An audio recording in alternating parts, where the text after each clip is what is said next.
There's a 1 in 8 chance that a woman will develop breast cancer in her lifetime.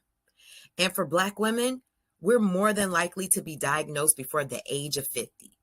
Head to BaptistHealth.net right now to schedule your mammogram and be on the proactive side of care. Mammograms save lives. When the last time you had a prostate screening? I haven't done. What about colonoscopy? I've been thinking about it. I know I have to do it. Come on, man. You know, we can't wait till something happens. We can't wait for nobody to do it for us. We got to do it ourselves. Yeah, you're right. You know? So we got to make it a priority, man. Yeah, I'll do it. Okay. I'll do it. Full checkup once a year. And make sure you ask the doctors to get a PSA. And important, make sure you get that colonoscopy. You're 50 now, man. You got to get that done. Okay? This was awesome.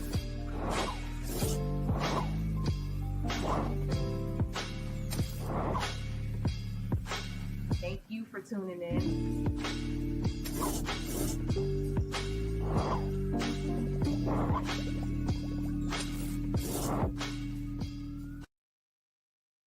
Hey, welcome, Harlow News family, to another episode of the Can We Talk podcast, live weekly news show.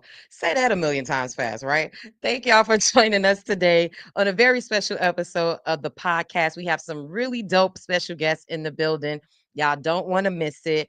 Also, too, we have a lot of great information about events happening this weekend. It feels like 11 events are happening, so you got something to do, right?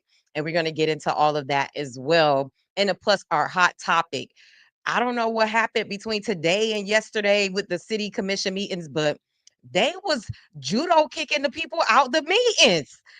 I want to talk about what happened and how the community feels on if it was excessive force, was it necessary, was the people dead wrong and they needed to be in the headlock, dragged out the meeting, or what? And so we actually have a very special guest, Mike Hepburn, who was one of the people.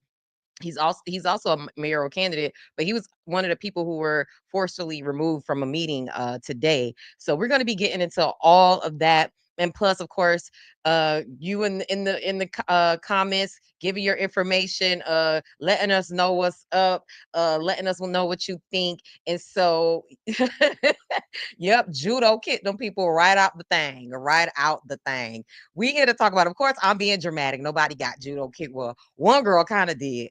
But of course, I'm doing this for dramatic effect, right? And then also too, we're gonna be talking about good news you can use, of course. Before we get into that, we got some bills to pay. Okay, so I want to share with you guys just some information from some of our advertisers, just so you guys can have some news and enrichment and edification for your life. So let me share that on the screen real quick.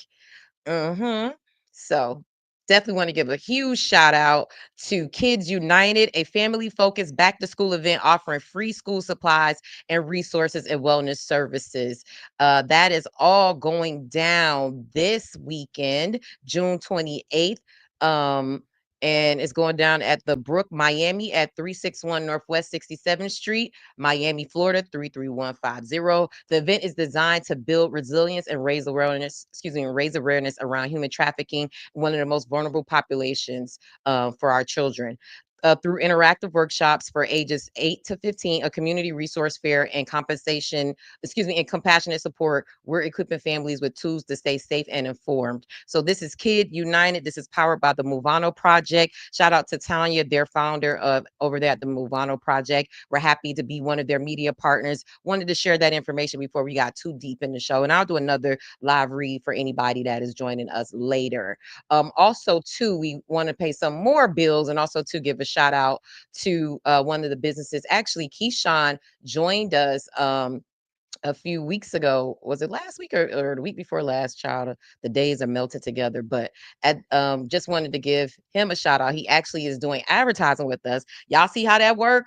People come on the show, they see the value in the platform and they start advertising with us. We love to see it. So definitely want to let y'all know that you could go check out our full interview with Keyshawn on our previous episodes, but he's giving 10% off on any order, especially if you let them know Hilo News sent you. Hurricane season is here. Protect your home with 10% off of impact windows and doors. Head to at Hurricane Ready Windows on Instagram or call 954-247-4762 to schedule your upgrade today. 5 stars on Google, and the offer ends July 31st. So you guys do not want to miss that. If you head to the Hilo News page, also we have these ads on our page, these promotions on our page, just so you get more information. And of course, as always, support those who support us, who support Black-owned media. We cannot do it without them, and we appreciate them for seeing value in our platform. So thank you, thank you, thank you.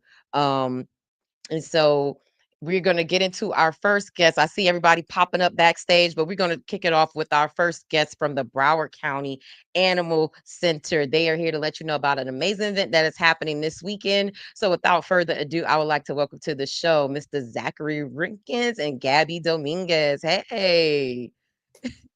Hi. Hi, y'all. Let me get this off our head so the people can see us real quick. How y'all doing? Doing great. Glad to be on here. Thank you. Thank you. Of course, anytime we can have Broward County Animal Care on telling us information. Oh, there go a furry friend joining us. It's always a pleasure. So, I want to jump right into it.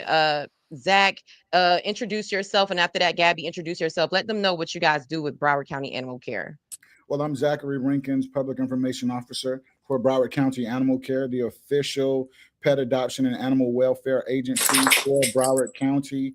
We take a lot of pride in just basically servicing over 8,500 animals each year. Each month we are doing free pet wellness clinics, and you can see them on the Hilo News website. And we just love serving our community. We've combined with 4 other partners: Broward County Parks and Recreation, my friends over there at Miami-Dade Animal Services. That's why Gabby is here. We also have the Humane Society of Broward County and the Humane Society of Greater Miami, and we're working together to really shine a light on adoptions. And so we're happy to be here, inviting the community to Treetops Park this Saturday to adopt some dogs. Love it. Gabby, let the people know who you are. Give a quick little 1-2 intro. Okay, so I'm Gabby. I'm Gabby Dominguez, the Public Information Officer for Miami-Dade Animal Services. I've been there for about 7 years already, so animal welfare is truly my passion. And just like Zachary echoed, we are also a very large agency that also serves thousands of animals a year, specifically to Miami-Dade County. But we're very, very excited to collaborate with Broward County Animal Care, Broward County Parks, and both Humane Societies of Broward and Miami for this upcoming event on Saturday. We're so excited to be bringing out our pets. It's going to be a great event, and we're hoping that we get so many people out there to adopt all of our dogs, hopefully, because we're going to have about 60 dogs there between all agencies, and we hope all of them find a home, because we all are feeling the pressure of the overpopulation crisis here in South Florida. And you guys kind of got right into it and told us a little bit about it. But Zach, just want to let you know, what can people expect when they come to the event on Saturday? Well, basically, you can expect a good time. We're going to have DJs from our iHeart partners, and so we're looking for that. We're also going to have the 4 agencies. They're going to be there with 15 dogs minimum, and so all of us have waived our fees. So when you come there, you can get a free adoption dog. All you have to do is pay for your pet registration, which is $25. And so we're looking for a good time. The party begins at 9 o'clock, and just get you a dog and get you a forever furry friend. Love it. And Gabby, why is it important for you guys to have events like this? I know you spoke to pet overcrowding and controlling the pet population, but can you tell people the importance of this event? Well, it's very important for us at Miami-Dade Animal Services. I'm sure it is for Zachary at Broward. It's just that we're currently in a nationwide overpopulation crisis. For us at Miami-Dade Animal Services, it means that we're set to house comfortably around 350 dogs.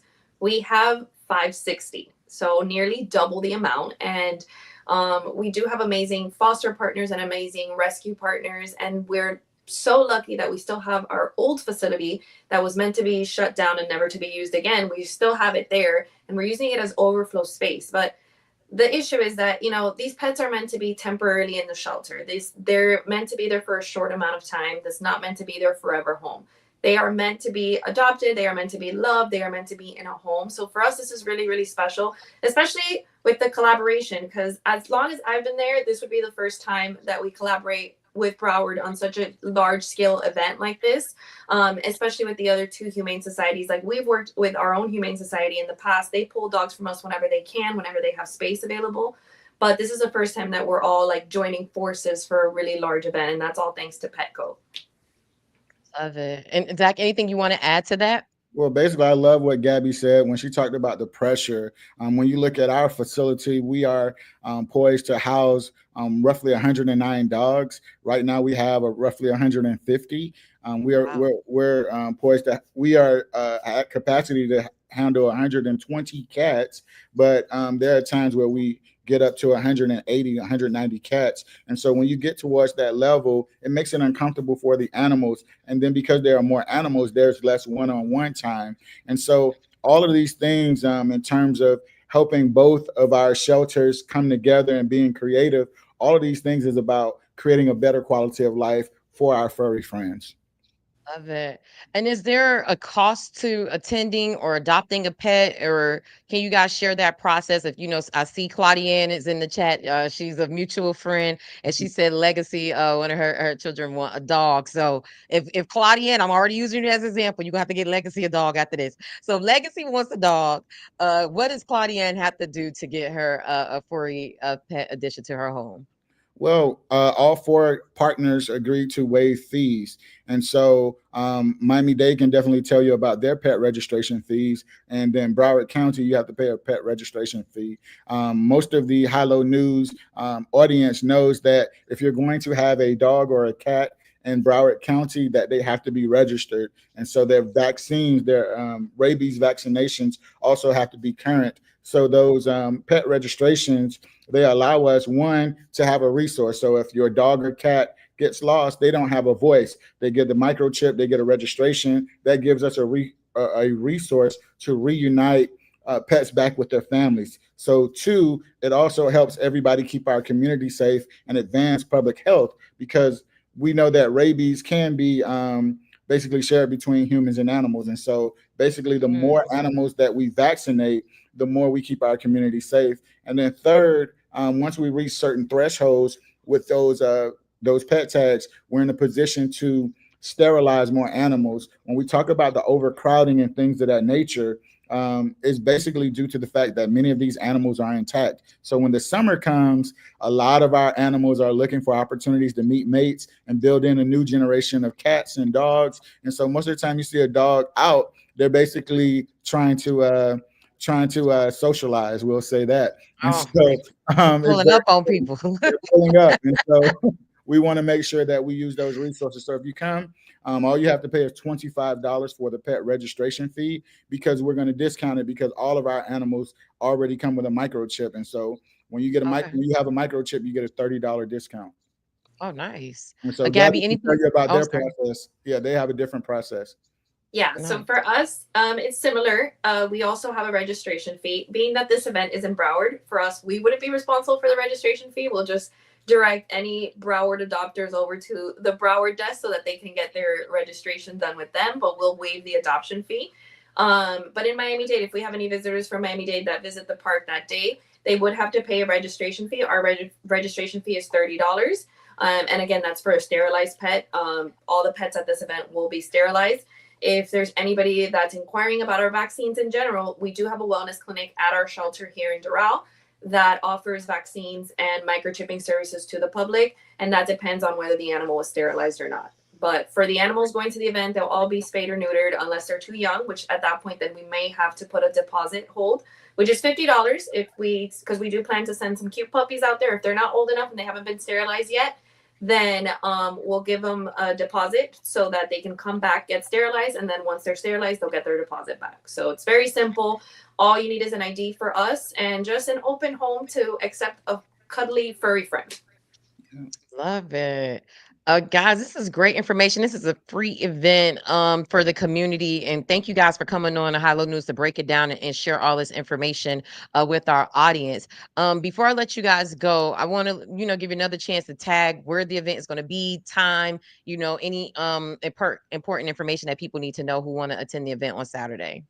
Well, once again, we're inviting all the community. We all came together: Broward County Animal Care, Broward County Parks and Recreation, Miami-Dade Animal Services, the Humane Society of Broward County, and the Humane Society of Greater Miami. It took a collaboration to come together, but we're inviting everybody to the Petco Love Florida Mega Adoption event. We are going live Saturday, June 28th, 2025. The party starts at 9. That address is 3900 Southwest 100th Avenue in Davie. For more information, you can go to our website at broward.org, and Gabby has a website for you as well. Yes, our website is miamidade.gov/animals. And like you saw on the screen, we do have an Instagram as well if you have any questions, at Adopt Miami Pets. Love it, love it, love it. Also too, Zach, how can people connect with Broward County Animal Care? Well, basically, you can connect with us on the website, but we're also on the gram. You can hit us up at Broward County Animal Care. We would love to definitely connect with you online and share your information and share resources. It's all about partnering together to help make us a better community.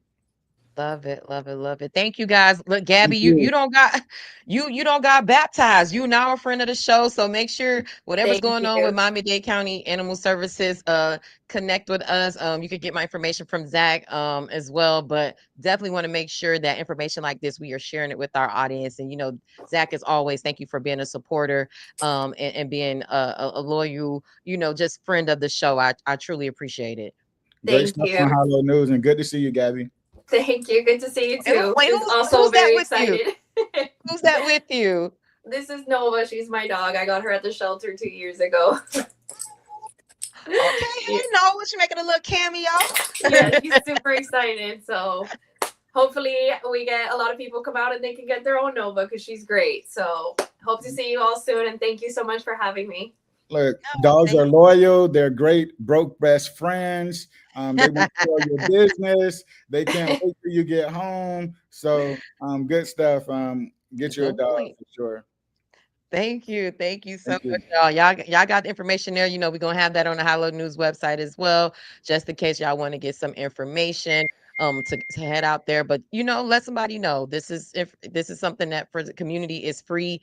We haven't seen this type of, team up between the agencies. So this is dope. They're really, making an effort and being intentional to provide this service for the community. So y'all pull up and tell them High Low News sent you. Okay. All right.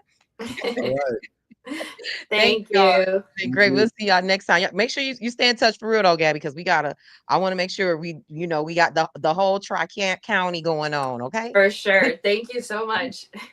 Thank y'all. Good night. Good night. Oh, well, I always love when we could do these quick, community interviews and people talking about what they have going on and what we could do in the community to, take advantage of this. So definitely huge thank you to Zach and Gabby for coming on to the show. I see my next guest is backstage. Before we get to him, we're going to do our news you can use segment. And I love to use my graphics. So we're going to get to him, but I definitely want to do this first. And news you can use. We're gonna get somebody to give us a jingle or something. But get into my graphics, right? Get into the graphics. So first yes, it's the I'm glad y'all be catching the stuff in my background. I got the Kenya doll, I got the Erica Badu. Yes. But first up on news we can use. I don't even think Claudia knew I was gonna do this, but I wanted to shout out an event that she's having this weekend with Councilwoman Katrina Wilson in Miami Gardens. It's about home ownership. At some point, me and her are going to collab and do a team up for people knowing what's going on with home ownership and everything. So as I pull that image up, I thought it was on your Instagram, and you pull it up for your Facebook because I wanted to share this information with the group because what you're talking about is so needed. There's hundreds of thousands of dollars out there for home ownership for people, and people, think that home ownership isn't something that they could, do and isn't attainable for them. But you definitely, and oh, excuse me, it's actually $100 million in grant funding. Let me make sure this is on the screen for you guys. So yeah, this is happening in Miami Gardens this weekend, June 28th, from 9 a.m. to 1 p.m. at the Betty T. Ferguson complex in Miami Gardens. It's presented by Councilwoman Katrina Wilson and Claudia Ann Hebert, a real estate expert icon. Just she be getting the bag, and she's trying to show you how to get this bag to get home buyer access, right? And so you're going to get all this information. She's breaking stuff down. She's really good. I attended one of her virtual workshops before, and she breaks it down and lets you know like where funding is. Also, too, she services the entire state of Florida and really the entire country. So it's really no limit to working with her and her team, but you get to come to this event on Saturday and get some hands-on in-person information. So go to her page. If you're looking at the screen, she has a Eventbrite link to register. You still got time to do that. It's from 9 a.m. to 1 p.m. this Saturday in Miami Gardens. So shout out to Claudia and Councilwoman Katrina. I ain't see it, but you see, I got it now, Claudia. But we got it on the screen. Yes. So definitely, if you want to figure out how to get access to this $100 million in grant funding, pull up to the event on Saturday. You definitely do not want to miss that. Another event that is happening this weekend. There's so much going on, right? Like to me, like last weekend for Juneteenth, it was 50 million galas. This weekend is 50 million community events going on. Like in Miami, the timing always be like that. Like when one thing happened, the next, like everything is happening. But definitely wanted to share this event. Of course, I would be remiss to not shout out my homeboy, my ace, Papa Keith, is having Sounds of the Caribbean this weekend. He partnered up with Commissioner Oliver Gilbert and Councilman Vice Mayor Robert Stevens is going down at Carroll City Park. Oh, not Carroll City. It's still Carroll City Park for us who grew up over there, but it's the Walt Frazier Park, 3201 Northwest 185th Street in Miami Gardens. He's celebrating Caribbean Heritage Month. It's hosted by Major Hype. If anybody follow him on social media and just familiar with his comedy, major voice and influencer in the Caribbean market, but just in entertainment in general. So that's pretty dope that he got them there. It's gonna be food trucks, music, kids zone, domino, live performances, and plus kids eat free. It's a free event to attend, but kids will eat free, but there'll be food trucks there as well for you to partake in. It's powered by Just Vote Period, High Low News, The Beat Miami, and Palmetto Homes Urban Inc. And of course, like I said, it's powered by Commissioner Gilbert and Vice Mayor Robert Stevens. So make sure you go out there. This is something, for the Caribbean massive, but for everybody, but to celebrate Caribbean Heritage Month. So definitely wanted to give y'all that information as well. We'll have that on the website too. And then something else in our news you can use segment. I wanted to share this. We talked about it last week, but I just wanted to give them another shout out to the Circle of Brotherhood because they're raising money to save their organization. And so they're doing a boots on the ground-a-thon. And so you definitely don't want to miss that. I actually want to show y'all this video with them because they was getting down. Okay. Let me show y'all. Let me show y'all this because Coach D, one thing he gonna do, he gonna strut his stuff and do the boots on the ground dance. Like, let me see if we get the music going. I ain't monetizing. But here they are. And you can see in the video, I think Sabrina Fulton, Trayvon Martin's mom is there. You got the guy. Look, it's inclusive. People in wheelchairs. Like, look, it's for everybody. They letting y'all know. Come one, come all. So definitely shout out to the Circle of Brotherhood and Coach D for hosting this Boots on the Ground-a-thon happening June 28th at 6 p.m. All right, that's enough of that with the music. But here's a flyer with more information so that y'all can check them out. But tell them Hilo News sent you. Shout out to the Circle of Brotherhood. This is a fundraiser for them, the Boots on the Ground, dance-a-thon, food trucks, door raffles, so much going on, and support a worthy cause. And like I said, tell them that Hilo News sent you, right? Right. So since my guest is here, I want to get into this. I don't want to even hold this up because this is a part of our hot topics. So, we have our graphics. So let's get into it. Hot topics. It's tea is hot. I think I may keep that one. I may record that one. I think I may record that one. And look, before I bring them on, I want to show y'all this video because the crazy thing, I'm like, what's going on? So my managing editor, Derek, is like, yo, Janae, did you see what happened down at the county? This lady got wrestled down to the ground and they escorted her out. And I was like, what? And then I got a text, somebody from the community was like, Janae, did you see this? And it was like, Mike has a situation. And I said, wait, what? So let me play this video for y'all. And we're going to get into it. And we're going to bring on our next guest to talk about what's going on in the city of Miami. So let me start this from the beginning. Time. Again, my city does not stand for me. Let me just say, I love my city. I do. Born and raised here. I love Miami. Let me just put that on the record. But it is unfortunate time. Again, my city does not stand for me. Let me level set a little bit. I'm actually a sports executive, right?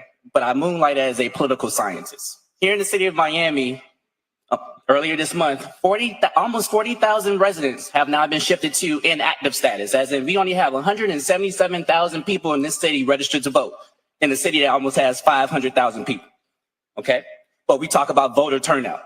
We like to use these buzzwords, but do people actually understand what they're voting for? We do not have a voter turnout problem in the city of Miami. Actually, we have something called a civic empowerment gap here in the city of Miami. We actually one of the highest in the United States of America, as in people do not know what they're voting for. People cannot tell you what a judge does. If you ask someone what is the difference between the mayor of the city of Miami and the mayor of Miami-Dade County, I bet you're going to have a whole lot of different questions and answers. Most folks could not even tell you who's their elected officials based upon their address, let alone what a CRA is and all these other acronyms that we use. We have a civics 101 problem in the city of Miami, but we use voter turnout or we saving money for changing elections as buzzwords. Go talk to the 161 Black men that was a part of the charter that received voter rights for a day to create this city, but that wasn't voter participation. But we don't talk about that. Let's go talk to none of the majority. Let me rephrase this. We've had 2 public hearings in this city so far for the budget. Less than 5 total residents have attended both. But we don't talk about that as voter participation. For everyone that has came up here and talked about changing selection, but do not understand the value of my 15th Amendment, how dare you? But then again, you have not marched for it, you did not die for it, and you damn sure didn't protest for it. So I understand why you did that. I'm gonna get kicked out on this one. And then lastly, for the 6,000 people.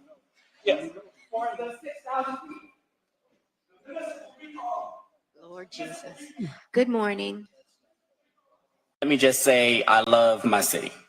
I do. Born and raised. Without further ado, I would love to welcome to the show mayoral candidate, community advocate, Mike Snatcher, just all around a dope guy, and to the show, Michael A. Hepburn. Mike, are you welcome to the show? Thank you very much, Janae. Well, okay, first of all, you're gonna have to tell me, you're gonna have to give me some guidelines about how you want me to do this. Like how much truth do you want? How deep are we getting? How much time I got? What you need?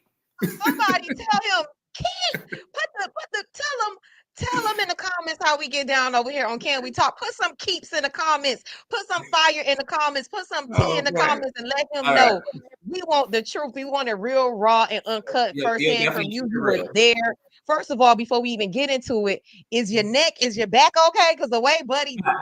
I can definitely vouch and say that our city of Miami police officers are strong as hell. The sergeant at arms that you saw in that video, that brother should definitely be working at like a nightclub when he's not at work because my whole damn right arm is red. Like he had that kung fu grip. Yeah. So I can definitely say, yeah, our city commissioners and the mayor is definitely well protected with their sergeant at arms that they select from the City of Miami Police Force. So I'll give them credit. I got some other comments about, he could have just tapped the brother on the shoulder and be like, Mike, you got 10 seconds left or something. But it was there's no problem. Before we really, get into that, and I'm glad that we could make a joke, and this is something that Black people do. We make jokes out of everything. We laugh to keep from crying, as the old folks say. But Real definitely talk. glad that cases, what you said. We'll catch a case because I'm not gonna lie, Janae. And I'm probably tell y'all this in my intro, but remember I grew up here. I grew up in what we call Lemon City. When I was growing up, now it's Little Haiti. Went to Miami Central, all that cool stuff. So when he first came, it threw me back a little bit because you're not used to people. Like I had to think about where I was at because my response was to do something else. And then, I'm just happy it worked out. I heard the Central, so I already know how y'all get down over there. Quick reaction. I'm happy I didn't go with the quick reaction. So I got to give myself a little credit for that one. Because, So before we even get into the incident itself, can you set the stage on why you were there speaking during public comment? Give some people some more context. For sure. That we just saw. For sure. So quick background about me, y'all. Michael Hepburn. I'm actually running to become the next mayor here in the city of Miami. Our election was actually scheduled to take place this year, November 4th of this year. So last September, I actually had to resign from my job when I pretty much, told folks that I was thinking about running for office. I used to work for the Miami Heat, and I had to resign from my job just to initiate the first steps to run for public office. So I've been campaigning since last September. Now, about a month ago, there's a stirring around the city hall that one of the commissioners has decided that instead of us having this election this year, he has his great reform plan for him to cancel our election, change it to next year, and to give every city official plus the mayor an additional year in office without voter consent. As in, normally something like that you would have to put on the ballot so people can actually vote to see if they want to change their charter or not in order to give you another year in office and to change an election that has taken place in an off year for the last 129 years of our city. Wow. This is how we've done our elections. But, all of a sudden, about 30 days ago, this urgency to change our election started moving throughout City Hall. And unfortunately, it kind of ended with what you saw today. So pretty much today was what they called the second reading. Last week, the city commissioners voted for this ordinance. So that was the first time, and they have to come back and vote for it again. So today was the final vote in order for them to actually make this become the new law. So you had a lot of people at City Hall to, hopefully stand up and continue to tell the commissioners what we want. And some folks was asking to give us the ballot and, why you're doing this now and all this other stuff. And the same thing for me. I just wanted to go there again because I've been lobbying behind the scenes with the commissioners in the community for almost about 3 weeks now.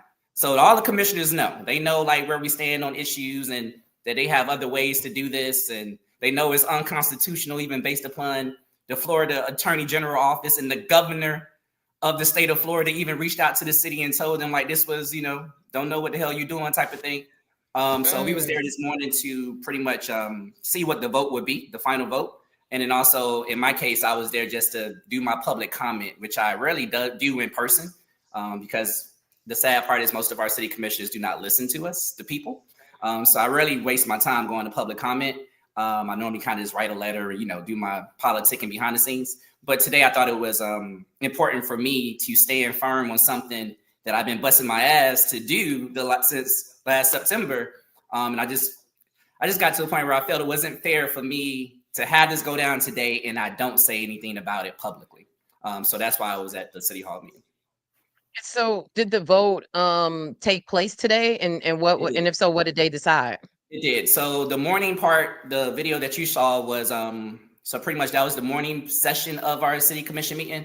After I got escorted out, it got a little tense inside. So Christine King pretty much then called to kind of go to recess and kind of break for lunch and then to call back the commission at 3 p.m. So when they came back at 3 p.m., they brought up this called a SR1, second reading one was the resolution, the ordinance name. So after 3 p.m., they came back, called the commission back in session, kind of went through Q&A with the attorney, and all the commissioners said, why they was for it, why they was against it. And then the three commissioners of the 5 that we have actually voted for it. And the 3 commissioners that voted for it was Commissioner Christine King, the sponsor of the ordinance, his name is Commissioner Damian Pardo, and then the new commissioner that just won in a special election like a couple of weeks ago, Ralph Rosado. So those was the 3 city commissioners that voted for this ordinance to cancel our election, give themselves an additional year in office, as well as the mayor, and pretty much change our election date to next year, sometime in November.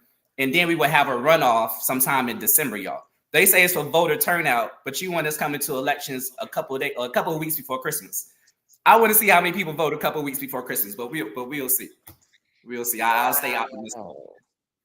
So this is very, kind of like disappointing because, like you said, that people, you're changing it last minute. People have a system in place, but also too, something that you share with me offline. And I want to just give people, I want to set the stage for people why, like someone like you and a lot of people in the community have a problem with this. You share with me that when with the election currently how it is, it gives people candidates with maybe smaller budgets who don't have $1 million PACs behind them a chance to be visible and seen within the community without all the chatter and fight that you have with national and state elections, correct? So can you explain to people why this change can be problematic for people who may not be the rich person who has, daddy Warbucks behind them to be able to run a campaign? Like explain to them how this makes it a little bit inequitable for people who want to run, for the everyday person. Yeah. First, I'll start with this. In this country, y'all, in the city, in the state, we first just got to have the real conversation about people need to vote, right? As in, here in the state of Florida, we have early voting. We have absentee ballots. You can vote the day of. I mean, it is not hard to vote in the state of Florida. Listen, there's a whole lot of jacked up stuff that's taking place in Florida, but our voting laws is actually pretty progressive when you kind of look at some of these other states. Yeah, I thought we were in comparison. I thought that we had some voter suppression here that was, keeping people when it came to returning citizens and low income people or college students. So you would say in comparison from just your in comparison, you feel like we're a little bit more progressive than other states? Yeah, for sure. That's why they use those avenues to try to dial it back, right? Because of the 2 weeks of early voting, because everybody can vote for a month. We literally can start voting, y'all, 30 days before the election by mail. You can mail in your ballot, you can vote on election day. It makes it very accessible to folks coming back and maybe just regain their rights. To minorities is busy, right? Because you got multiple jobs and you can't vote on election day. You got time.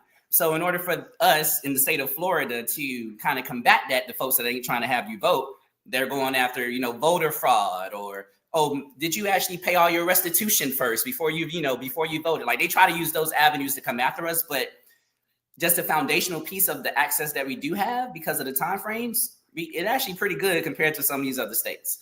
Now, going back to your point, in the city of Miami, one of the reasons why the charter or the constitution that we follow had our elections in off years because they wanted the focus to just be on city of Miami elections and ballot initiatives related to the city, right? So when they was writing the charter, the concept was instead of us having to be on the same ballot and competing with the president or U.S. Congress, state senators, state representative, we can go on our list, judges, all this other stuff.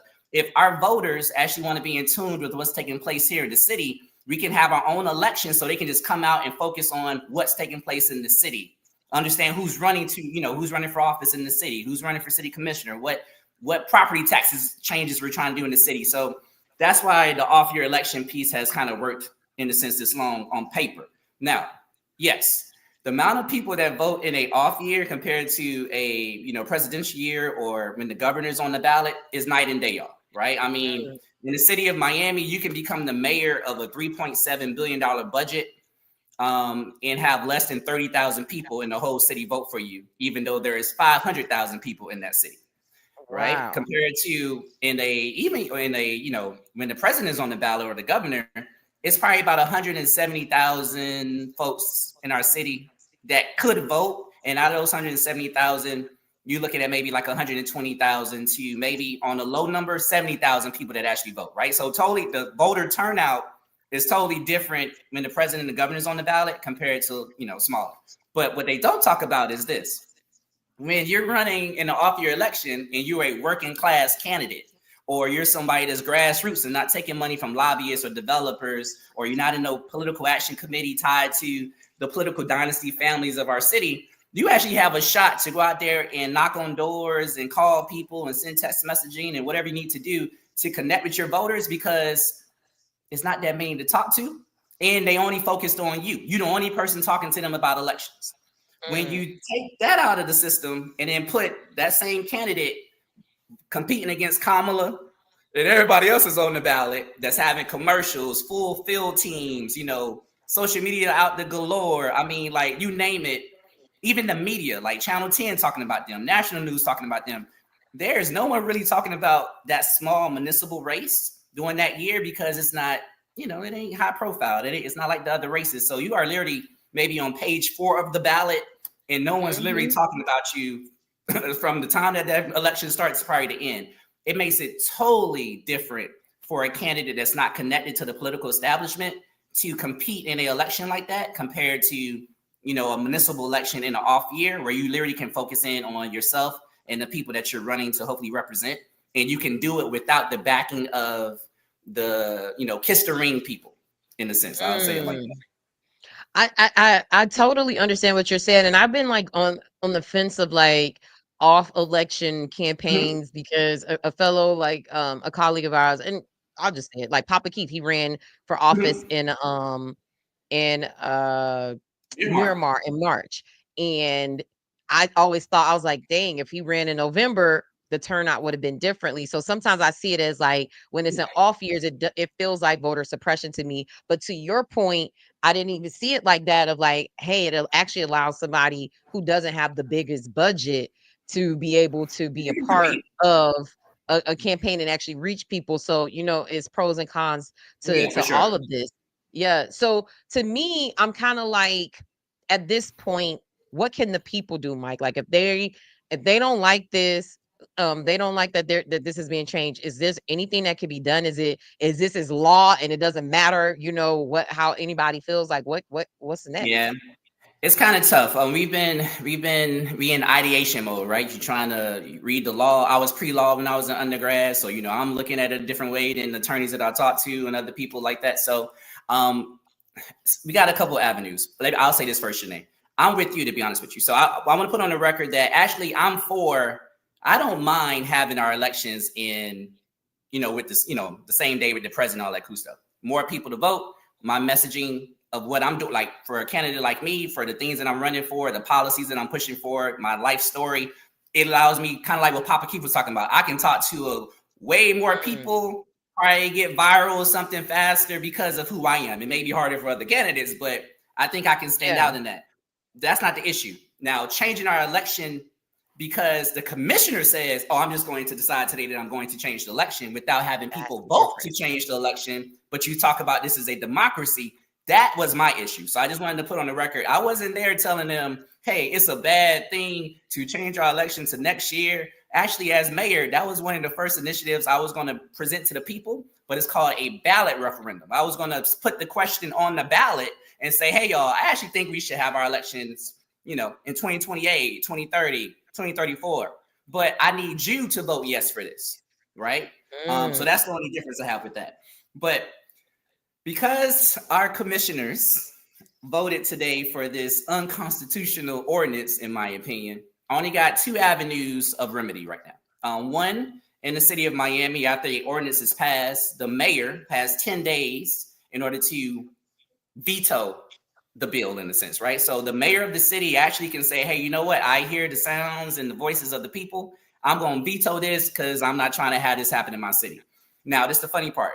Do I have any confidence that Mayor Francis Suarez is going to veto this bill? Hell no. Because of passing this bill today, he was supposed to not be the mayor no more after November. Now he has another year in Oh. office automatically. So now he get to stay in office until next year, November, and parlay this more time to do whatever else he wants to do. If he wants to run for governor as the mayor now, or, you know, U.S. Congress, whatever, he can literally sit in that seat, run for something else. And so he's good to go. So I have no confidence that the mayor of our city is going to veto this bill. So the only other remedy that I have is courts. And this is the sad part about America. I mean, hopefully you got some money, you can lawyer up. Because other than that, if we as people in this city, citizens or candidates in this city, do not stand up and bring civil suits, you know, about your 15th Amendment, my constitutional right to vote, or the charter actually says this is how we change election and the city commission decided to do it this way. So to me, that's a violation of the charter. If regular residents do not stand up to sue the city in order to ask for a remedy from a judge to stop this, then it's pretty much, it's gone. This train has left the building in a sense, right? The only reason I say that, Janae, is because the Florida Attorney General of this state actually sent a letter to the city commission pretty much telling them what I'm telling you. He was like, look, based on reading the law, what you're doing is unconstitutional. Here in the state of Florida, if you pass this law today, they will take action against the city. So my idea that I've been telling the candidates and other folks is, hey, let's do whatever we can to link up with the AG and your own attorney, and then let's see if we can bring full force legal legislation action against the city to see if we can have an injunction to stop it. But other than that, if we lose this fight in the courts, and we know the mayor most likely is not going to veto it, it's pretty much a done deal. So that's the cool part about democracy, right? And like, if it works right, normally the majority outweighs the minority, and hey, that's just how it is.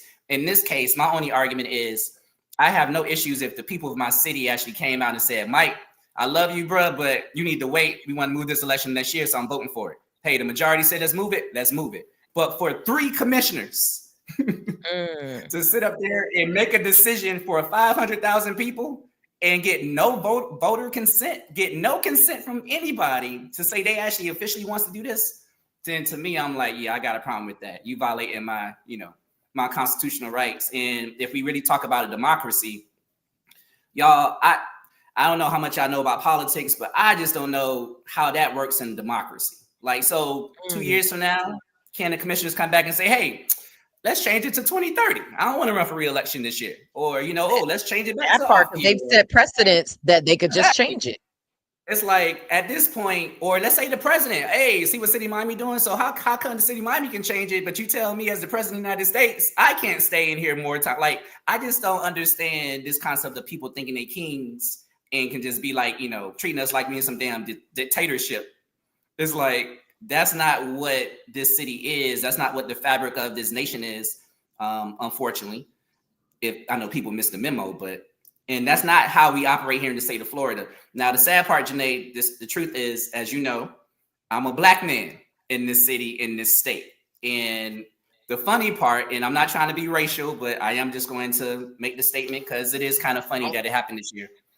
The first year ever, y'all, that we had a Black man run to be the mayor here in the city of Miami, the first time that we've had a Black person running to be the mayor, and it has a newsletter of more than 11,000 people registered to vote in our city, signed up, have more than 17,000 Black folks that voted in November last year. That's like, yo, I never had to vote or wanted to vote in a local election because I had nothing to vote for. And then having that movement, if y'all see the math, I already told you less than 30,000 people in my city normally vote in mayor elections. We had 17,000 Black people just vote in November for Kamala and other folks. If you just literally took the same people to vote in this election and represent what I'm pushing and what everybody else is pushing, just alone with Black vote, you will become the mayor. But it just happens to be the first time that we have that movement in our city. Then the commission is like, hey, do we need to have an election this year? Nah, let's just go ahead and change this next year and kind of make this harder for folks. I'm just saying, but it just, what a coincidence, right? It's like first time we actually out here activating in these spaces, this is the time that they want to talk about, oh, it's time for us to reform policy in the city because we need to have higher voter turnout. 129 years, but this is the year now you're concerned about higher voter turnout. Exactly. So, it's funny to me. And so you're the first Black mayoral Yeah. candidate? Really? In the Well, 100-year not history candidate. of How city they Miami? have it listed? Yeah, how they have it listed, Janae. So it's sad that they do it this way, but people deem you viable or non-viable. You know, you got some people that run for office is really just like a protest vote. They don't campaign or nothing. Their name's on the ballot. You can vote for them if you like, but they're not out here like, you know, doing press releases or knocking on doors, any of that type of stuff. I only know one other black man that has ran for mayor in our city. His name is Armbruster in Coconut Grove. And kind of similar, he didn't campaign like the way that I'm doing, but he at least was on the ballot.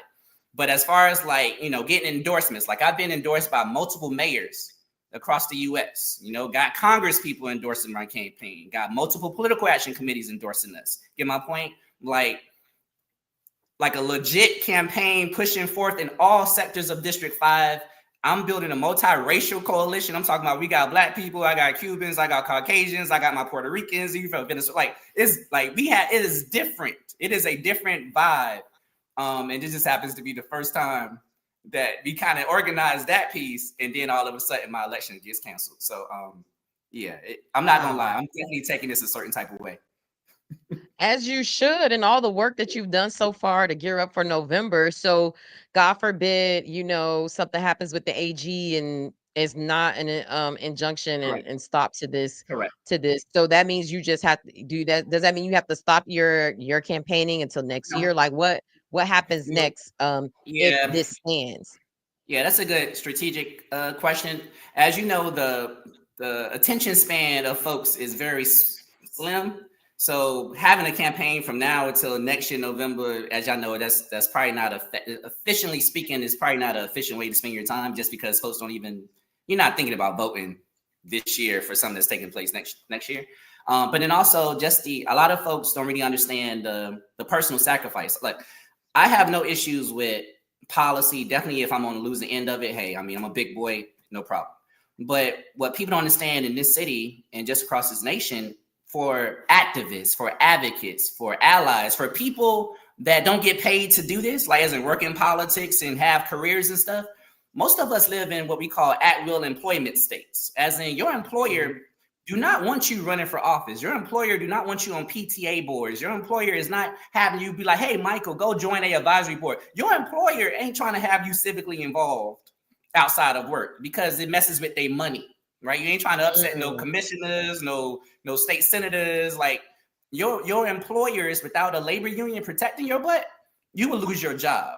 Get my point? Just like how I lost my job. He literally told me like, "Hey, either you resign or we gonna fire you just for trying to run for office, y'all. Not for being a qualified candidate. I'm not even on the ballot yet, right? But just for talking to your people and trying to see if you can run." The Miami Heat was like, "Hey, like." We don't want you upsetting any county commissioners because our CASEA Center is in Miami-Dade County. And, you know, there may be other politicians that, you know, may think that you're running for office and they may, you know, I may say something that offend them and that may hurt the Heat, right? So I literally had to resign from my job. And then when we talk about just other employers, I don't know too many employers that's comfortable with having a high profile employee, right? As in like, I don't know too many people that's going to hire me knowing that I'm running for mayor. Let me just be honest, right? So that means you can't work right now, or at least not for like. Yeah, Janae, literally speaking, your boy has been on, and this is hopefully me just being good with the financial literacy. I've been living off of my savings and then a little bit of my credit cards to make it to election day. Like this was a personal sacrifice to know, like, if you're gonna do this for your people, this is my love letter to my city, because it's not like I am financially being assisted, and it's not like any employer is calling me like, hey, Mike, you can come work for us while you do this. They are like, nah, that's the last thing I need on my staff, right? And I'm not an attorney. I'm not a doctor. You know, I don't have that type of job where like you set your own hours and, you know, you run your own practice. That's why I love what you're doing, because like, hey, you get to run shop, right? I don't have necessarily that, right? You decide what you want to do, push out your content. Hey, you go make your money. I appreciate that. But for folks like me that still actually go work for somebody, yeah, y'all, it ain't nobody calling me back saying, hey, come work with us while you do this. That has never been in the equation for working class people in this city and in this state, in this country. And then that's why you normally don't see people run for office like you, or come from your station of life, or come from your high school or your community, because they can't afford to run for office. The system is not leveled for regular people to get in to participate in this thing called democracy in this country, in most of our cities and most of our states, right? So it's unfortunate, but it's the darn truth. And then because of the consistent decline with people being a part of labor unions or even being able to have the ability to join a labor union, Starbucks included, I can go down the list. So you don't have that type of protection. You definitely don't have people letting you take time off. Heck, you have people getting pregnant and they like, hey, why you had to have a baby? Then you know it's a bad time for our cycle. Like, you know the point. So I'm not having a kid. So imagine me asking somebody, can I take some time off? They're looking at you like, nah, bro, we hired you to do this job. What you mean time off? So yeah, being a public servant is truly about being a servant leader and serving your people. And for a lot of folks, I know politicians give this ordinance of space a horrible name because of all the stupid stuff that they do. But when you have real people out here trying to make a difference, it's hard, y'all. And then if you start looking at the percentages of people that actually donate to campaigns, I don't know if y'all know this, but one of the reasons candidates never call you to ask you for money is because less than 1% of people in this nation actually donate to a candidate. So that's where all the money comes from, lobbyists and developers and the political action committees and all this other stuff. Because regular people, regular folk, we didn't grow up donating to the mayor, right? We didn't grow up learning that, hey, we need to invest in this person that's running for state representative, invest into this person that's running for county commission. We didn't come from neighborhoods that operate in that type of system where we cultivate our own infrastructure and political advocacy in order to get our stuff passed. So they go get their money from everybody else and then come back to the hood, come back to your neighborhood saying they represent you. But they influence the person they picking up that damn phone from. It ain't you. They're going to put you on hold. You ain't giving no money. I'm picking up the phone from this PAC, from this corporation, from these people that's giving me the dough. And that's how this works. And I'm going to be very honest, Janae. And I don't want people to think this is a white thing because most of your Black officials in Miami-Dade County, definitely in the city of Miami, in this state, if you guys actually follow the money and go look at their financial reports, you'll see them taking money from tobacco, gambling companies, gasoline companies, Target, and these other people that we supposed to be boycotting, literally donating to them, Walmart. I mean, all type of people donating to your leaders, but they don't tell you that. But then they'll come back and be like, they fighting for you. But when you actually go look at the policy that they can pass, why can't you give me more affordable housing or raise my wages at work or protect me in these streets or do something different with imagining how we do public safety in our community? Oh, I see why you're not aggressive at trying to pass that policy. Look where you get your money from. You really think these people giving you money to vote against their stuff? Oh, child. I'm just saying. Look, I want to get to this question before I let you go. Christine said, and Jules said, Michael, you're a true public servant. Would you consider running for another seat in 2026? Yeah, so two things that we are definitely considering, y'all, is one, I'm not done with this fight here in in the city of Miami right now, right? So the commissioner, y'all know my money situation. Y'all know how hard it is to raise money and stuff from people. Even though my campaign, we've actually in six figures now, we've raised more than $112,000, right? So that is not easy, y'all. $112,000. That is not easy in a local election. Give them a round of applause in the comments because I don't think y'all understand how much that's hard. In local and I'm talking elections. about no corporations, no political action committees that's taking money from people I don't like, no lobbyists, no developers, none of that. They send me checks, I send that shit back. Literally, like we go to the post office, mail it back, right? So for us to raise that type of money, I'm proud. But what we're gonna do next is this. I can't go after everybody that messed up today with this stupid vote. But like I told my team, I can concentrate on one person. I got enough bandwidth and energy, and I damn sure mad enough to focus in on one person. So this is what we're doing. The person that sponsored this ordinance, the one that wrote this law, thinking it's a great idea, his name is Damian Pardo. So starting tomorrow, we are doing something like Is this an exclusive? Is this an exclusive? Exclusive, Janae. Hello News is breaking what Michael Hepburn and the team is doing. Starting tomorrow, Mr. Commissioner, you are getting municipal recalled, as in for the next 30 days in the city of Miami and District 2. Everybody that lives in Brickell, everybody lives in Coconut Grove, everybody that's in Edgewater, everybody that's in the other side of Grove. Anybody to downtown Miami, District 2 of my city, we are going to recall your commissioner because he don't believe I have the right to vote. He took my election away. So I'm going to show y'all that he needs to have, hopefully, somebody advocate for him so he can keep his job by having people come out to vote him back into office. So the next 30 days, I will be going door to door in District 2. We're going to get 5% of the residents registered to vote in his district to sign our petition, which we have ready to go. It's already been filed at the city clerk office earlier today, right? And after we got 30 days to get 5%, that's 2,000 and something people to sign a petition. And that initiates what they call the first step of this recall process. Then what happens is he has a chance to do a defense statement, right? So after they verify my signatures and make sure my people legit, he has like a week to write a statement about why he voted for this, why he did this, why he think it's great for the people, all that cool stuff. I got to send that statement to everybody that signed my petition. And then the state of Florida now says, okay, Michael, after you go back and talk to your people so they can see the statement, now you have 60 days to get 15% of the people in his district to sign a petition again. After I get 15%, it's 6,873 people. So after we get 6,873 people, then he's officially up for what they call a recall. The supervisor of elections here in Miami-Dade County will reach out to the city of Miami and say, hey, Mr. Hepburn has submitted enough petitions to recall this dude, as in to say that he's not fit for office. And then they have to call the question, as in they have to now have an election and put his name back on the ballot, and people can run against him if they like, in order for him to get reelected or get voted out of office based upon the recall. So that is what I am working on starting tomorrow at 7 a.m. That is a exclusive for you, Hilo. So that is definitely the play. Now, as far as what I'm gonna do in 2026, I believe in God, y'all. Like, don't get me wrong, I love planning for the future, but I'm taking it day by day. So I know the Lord done gave me the conviction and the strength to do this part. So I'm going to push forward hard to do this part.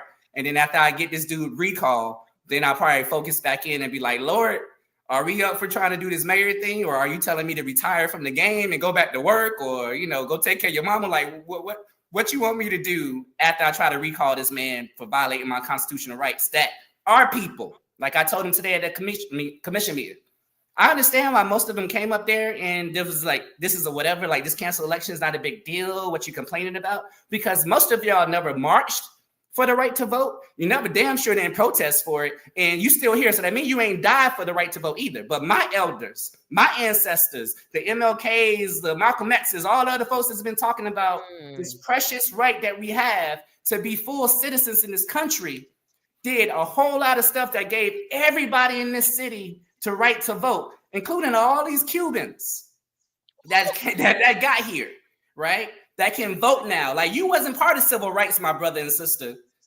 right? We did that for y'all. But then y'all want to go around and take away our right to vote? Okay, I got something for you. Listen, I can't go after everybody. I ain't got enough money for it. I ain't got enough time for it. I lose my sanity going after everybody. Yes, it is highly offensive to me, Janae, that the deciding vote on this was a Black woman, was a Democrat that voted for this.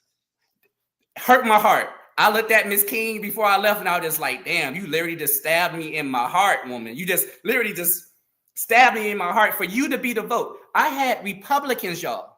And one person that I do not get along with at all, his name is Joe Carollo. He called me and was like, I got you, Mike, I'm voting against this. Another Republican, y'all, named Gabriella office, District 1 commissioner. Like, no, this is unconstitutional. Y'all should vote. He voted against it.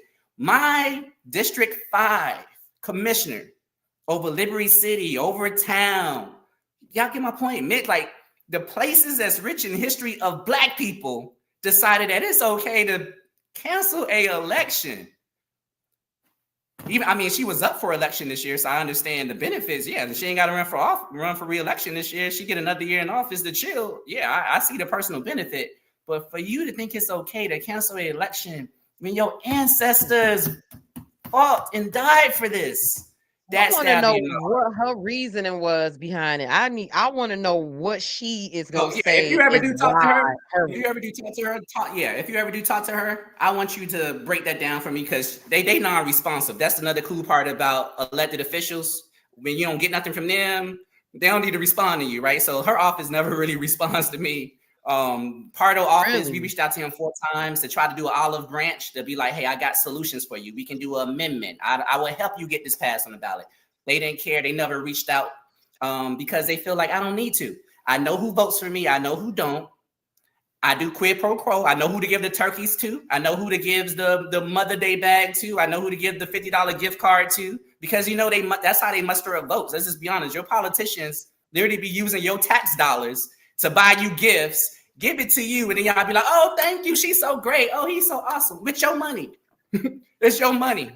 And we giving them kudos for giving us crumbs with your money. But that's literally how they get votes in this city, in this county, in this state. And we be around here patting them on the back for doing that. I'm with Papa Keith on this one. It's like, when y'all really understand how this political thing works, y'all will be amazed of the people that y'all think are cool people and looking out for you, and they got your back, and they literally the first ones allowing you to vote against your own self-interest time and time and time again. And then my elders, I love y'all. And I know I'm going over time, Janae. And my elders in the city, I know. Hold on, Gigi. I see you backstage. Hold on for me, baby. I'm gonna wrap it up right now, Gigi. I love that my elders, as in my AARP, my 65 and up. I mean, they are loyal, y'all. They vote for people. They vote for you because they know they know your daddy. They know your cousin. They went to the same church. You're on the same block. But they literally be voting for people that are not looking out for them. That's not helping freeze their property taxes. That's not helping them become more financial literate. So we are not losing our house deeds in this city. That's not creating better transportation services for them so I can get them around more effectively. That's not creating any healthcare services for them so I can make sure their diabetes and their high blood pressure and all this other stuff is going down. They literally be voting for people because so-and-so pastor told me to. So-and-so told me to. I knew so-and-so when they was in 3rd grade, and so-and-so that you voted for that you knew when he was in 3rd grade is literally the main one connected with like some of this mafia stuff that we have in our city, and these people that's not for you. So yeah, I know I said a lot, y'all. It's just because I'm fired up today, man. It's been a long day. The day did not go my way, but Lord willing, hey, sometimes you got to stand up, and sometimes you will stand up and be standing by yourself. But for anybody that's hearing my voice, continue to stand. And the last thing I say, Janae, is my mantra, y'all, is real simple. My mom put this into me when I was small. Sometimes I wish she didn't, because it's not easy. And I feel like our family has sacrificed so much, and in the stuff that I haven't been able to do because of my heart for the people, it just changes the whole scope. But I literally wake up every day, y'all, asking myself, what am I going to do to pour life into the dreams and goals of our people? That's literally been my mantra since 3rd grade. So Wow. So when anybody asks me why I'm doing this, to pour life. Why you fight so hard? To pour life. Why you keep trying and you losing? To pour life. Like, why you like that's why, y'all. That's the answer. To pour life into the dreams and goals of our people. That's why I'm in this fight. So for anybody that wants to join me, I am here. For anybody that ain't rocking with me, don't rock with me. Stay away from me. Don't bring your negative energy over here. Keep it moving. I don't need everybody vote. Don't need everybody on the team. But when I do become the next mayor of this city, please understand, even though you don't support me, you don't rock with me, you ain't vote for me, your family ain't like, I'm still representing you too, because I believe in God. And I know at the end of the day, I'm going to do what's right for you, even though you may not stand for me. Man. Michael, come on now. Like, I love what Christine said. She said, somebody passed the plate around because this man is preaching. You are preaching. You are giving the people the word. You got the comments going crazy. The numbers were going up. I think the people felt your energy through the screen. I appreciate it. Look, I got your social media on your Instagram page up so people can follow you. Look, y'all don't have to live in his district to donate to his campaign. Anybody can donate to his campaign. So you could $1 goes a long way, y'all. $1, Janae. Literally speaking, y'all, it cost me about 33 cents to connect to one household. So $1 literally lets me almost get to 3 different houses. That's why when people be telling y'all they raise $1 million and all that stuff, they're not using that money to reach people. It don't cost that much money to connect to a voter. So where does the money go? That's another good question for y'all to ask them, because it only cost me 33 cents. Look, Mike, we may have to create a column. I saw somebody said this may be a new op-ed for us.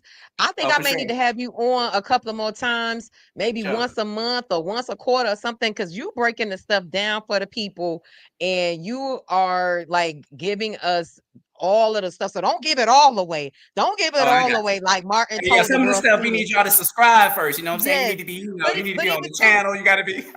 I want you to come back and have almost like a civic class with us, because you are breaking it down and you ran for office before and you know how this goes. So definitely made a documentary and everything that we can talk about, Janae. Just in case anybody want to check out the documentary, we made a movie called Knock Down the House. It's on Netflix. It has Alexandria Ocasio-Cortez. I had helped her become the congresswoman in New York. And we also made another documentary with Michael Moore. It's called Fahrenheit 11/9. So that's another way for y'all to see my advocacy and what I've been doing in these streets for years, because it's always also about expanding our political territory, right? My goal is to try to figure out to make sure, how do Black people become elected and become leaders in places where it's not just majority Black, because Black leadership is great all across this country if we can have it. And more people need to see people like myself and others leading so they can understand what the future can be. So yeah, so both of those should be on Netflix and Prime if y'all want to go check them out. But good documentaries that we was a part of in order to help push this movement. Well, thank you, Mike. People follow Mike on all social media platforms, Michael A. Hepburn, if you Google him. Also, if you're looking at the screen, I had his social media up there. Thank you. Keep us posted on what's going on. Come back as you have updates. Please. This was a last minute interview, guys. Like literally, a few hours before I got on, I'm like, Mike, can you come on? So definitely, guys, thank you for bearing with us. This was timely and I felt like it needed to be had. And so just thank you again, Mike, for coming on the show. But please, you're no stranger. We friends in real life. So let me know the next time you want to come back on, because we need to talk about this. Let's do it. All right, everybody. Y'all stay safe. Keep the faith and all that cool stuff. I'll see y'all later. Thank you. Thank you so much, Mike. Man, Mike broke it down. He broke it down and so it could consistently be broken. Okay. Nobody can't even put it back together. That's just how much he don't broke it down. Right.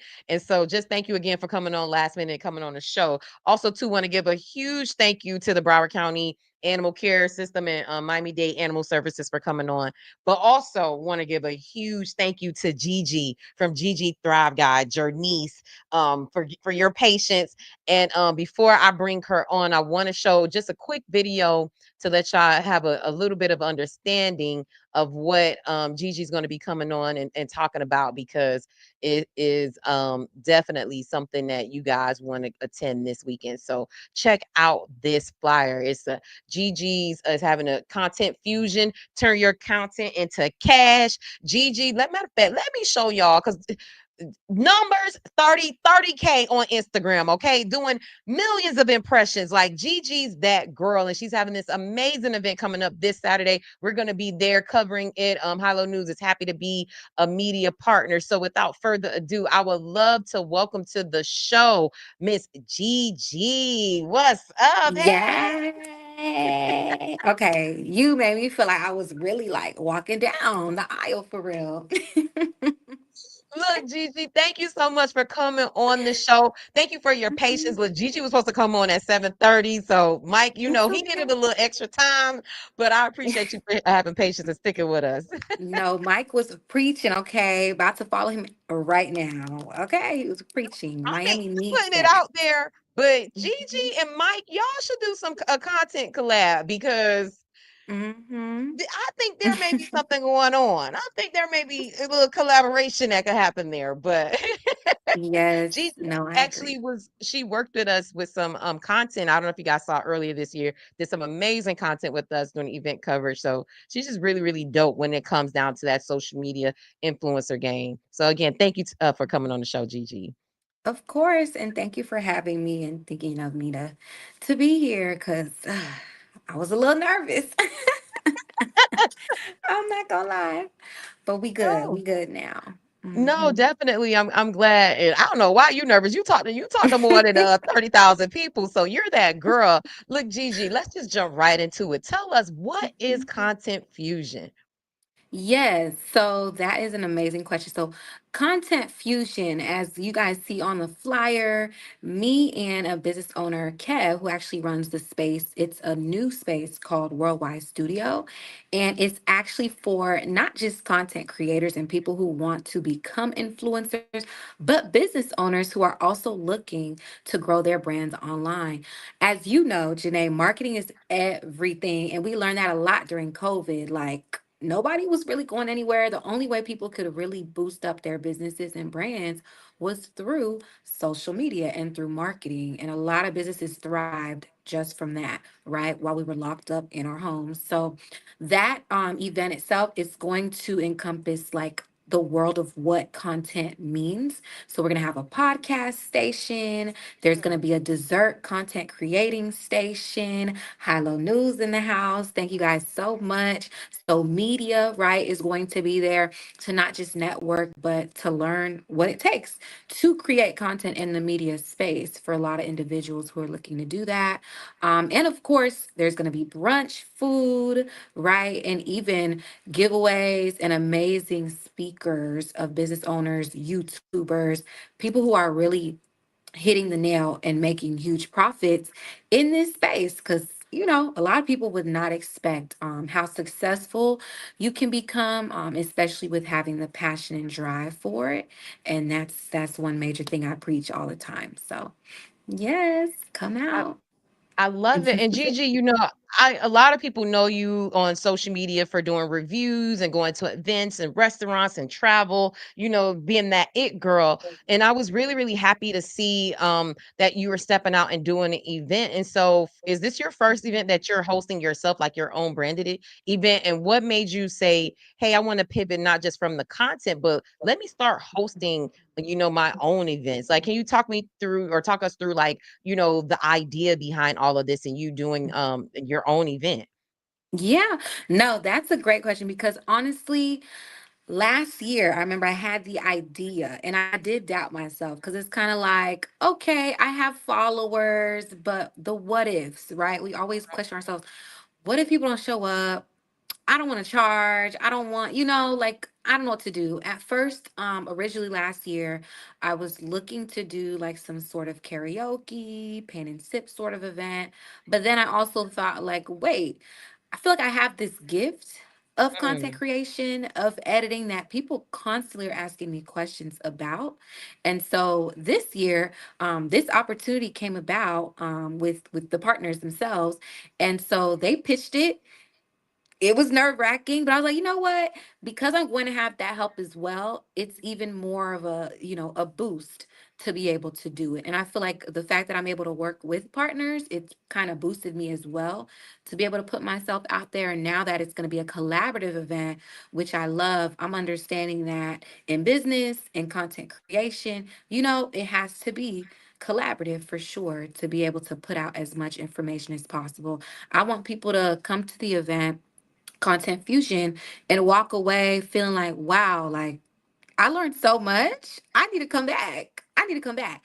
And so the next idea and goal really with this is really to teach people hands-on how to make content. We can listen to YouTubers all day. We can listen to advice all day, right? But it's like, okay, how do you actually do this and create a habit and make it almost like a career as well for yourself and an extra income too, right? And so, yeah, that's my goal. My goal is to make sure people walk out there and they say, yeah, content fusion is it. And the next goal is create and have, lessons outside the mm. country. Since I love traveling, I'm noticing that's like my niche that I'm obsessed with the most is travel content for sure. Love it, love it, love Mhm. it. And Gigi, is so this event, who should attend? Is it just people interested in becoming a content, creator, or is this open for everybody? Like, what's the type of person that should attend this event? Yes, that's a great question. The type of person that should attend this event is for anyone who feels like you do not know where to start, Mm, right? Anyone who feels like I don't know where to start. Like, yes, I want to make content, but oh, I do not want my face on the internet. Oh, my voice. Because I used to be there, y'all. I used to literally be there. Especially, I really? actually started on TikTok. And I made my way to Instagram, and I thought, you know what, I can't post my TikTok videos on Instagram. My voice is on it.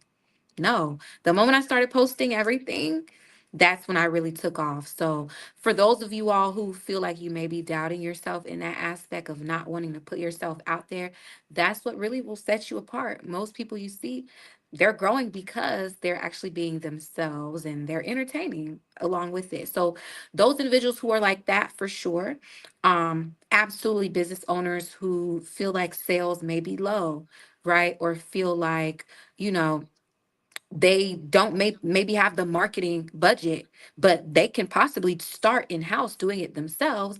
It's important to learn that, or sending your staff to learn, right? And then I guess lastly, I'll say kind of like the target of individuals for sure are people who want to grow on YouTube and grow when it comes to podcasting like we're doing now. I feel like the podcast game is complete, like it's a whole new world. I had individuals ask me like, Gigi, like, I'm gonna start a podcast. Can I get consulting from you? What mic should I get? I said, I don't even know. Okay. We gotta learn that together because the type of content I use, some people might think I use a camera. I use phones. You know what I'm saying? Like, Wow. right, like things like that. So, kind of getting tips and tricks of what sort of angles to get, what systems to use, and how to build a habit of it all, which is the most important. So, those are, I guess, I would say that's the target audience for individuals who are for sure interested. I feel like anyone can leverage content in different ways. Love it. Look, guys, Gigi is the truth. So you definitely want to go. And she has an Thank you. amazing panel and different professionals there that are to help you. So Gigi, how can people attend? Do they have to register? Is there a cost? Like, let the people know what they need to do if they want to attend. Yeah, so for Content Fusion this Saturday, June 28th. Oh, hey, oh my gosh, see Ashley. Yes, so for Content Fusion, June 28th, okay, this Saturday in Tamarack. So the link is in my bio, or you can also go to the Worldwide Studio Space page. But if you already follow me, or if you're not following me, at GG Thrive Guide on Instagram and TikTok, right in the bio, my link tree, it will say Content Fusion content class. Tickets are about 20, and I believe they were up to 50. So basically, we did early bird ticketing, and now we're doing like general ticketing. And so I believe there may still be a couple more $20 tickets out there. And I think it's a great deal, y'all, because you're getting food, you're getting brunch items and snacks and, you know, items to take home. You might even win something there as well. And you're learning all these methods on how to grow along with mimosas and champagne. Honey, you know we love champagne. We love a good Yes. champagne. Yes. So I think it's going to be a time for sure. It's going to be from 11 a.m. to 3 p.m. Love it, love it, love it. Look, I had the information on the screen for you guys, but you could go to Gigi's social media page. Also, too, we've been posting about it. We have tags for Gigi, so if you want to go to her page as well, we have links on our website. Like we're a media partner as well, so there's different ways we're trying to make sure our audience can connect with the event. Man, this has been amazing, Gigi. Anything else you have coming up that you want people to know about, or anything you want to touch on before I let you go that we didn't talk about? Yeah, so also stay tuned for the content trip. I'm definitely going to follow y'all back. Stay tuned for the content trip that I have coming up soon. The What's goal is to that? go What's to a content trip? Yes, so it'll almost be like this sort of content event, however, across the country and more hands-on. I feel like, travel content to me is the hardest to do, right? Mm. Because you're constantly on the move, you're trying to have fun, you might be drinking a little bit, but you still want to capture the best shots and you still want to actually use what's in your camera roll. Okay, preach. So the goal is to go to Jamaica or maybe another island, we shall see, as the first trip.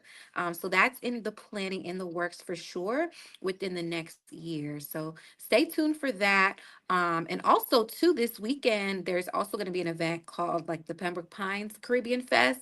So that's going down to, y'all know I'm Haitian, so I'll be out there Oh, same okay. day. Yeah. Do you have a Yep. post of it for on your social that I could pull up real quick or no?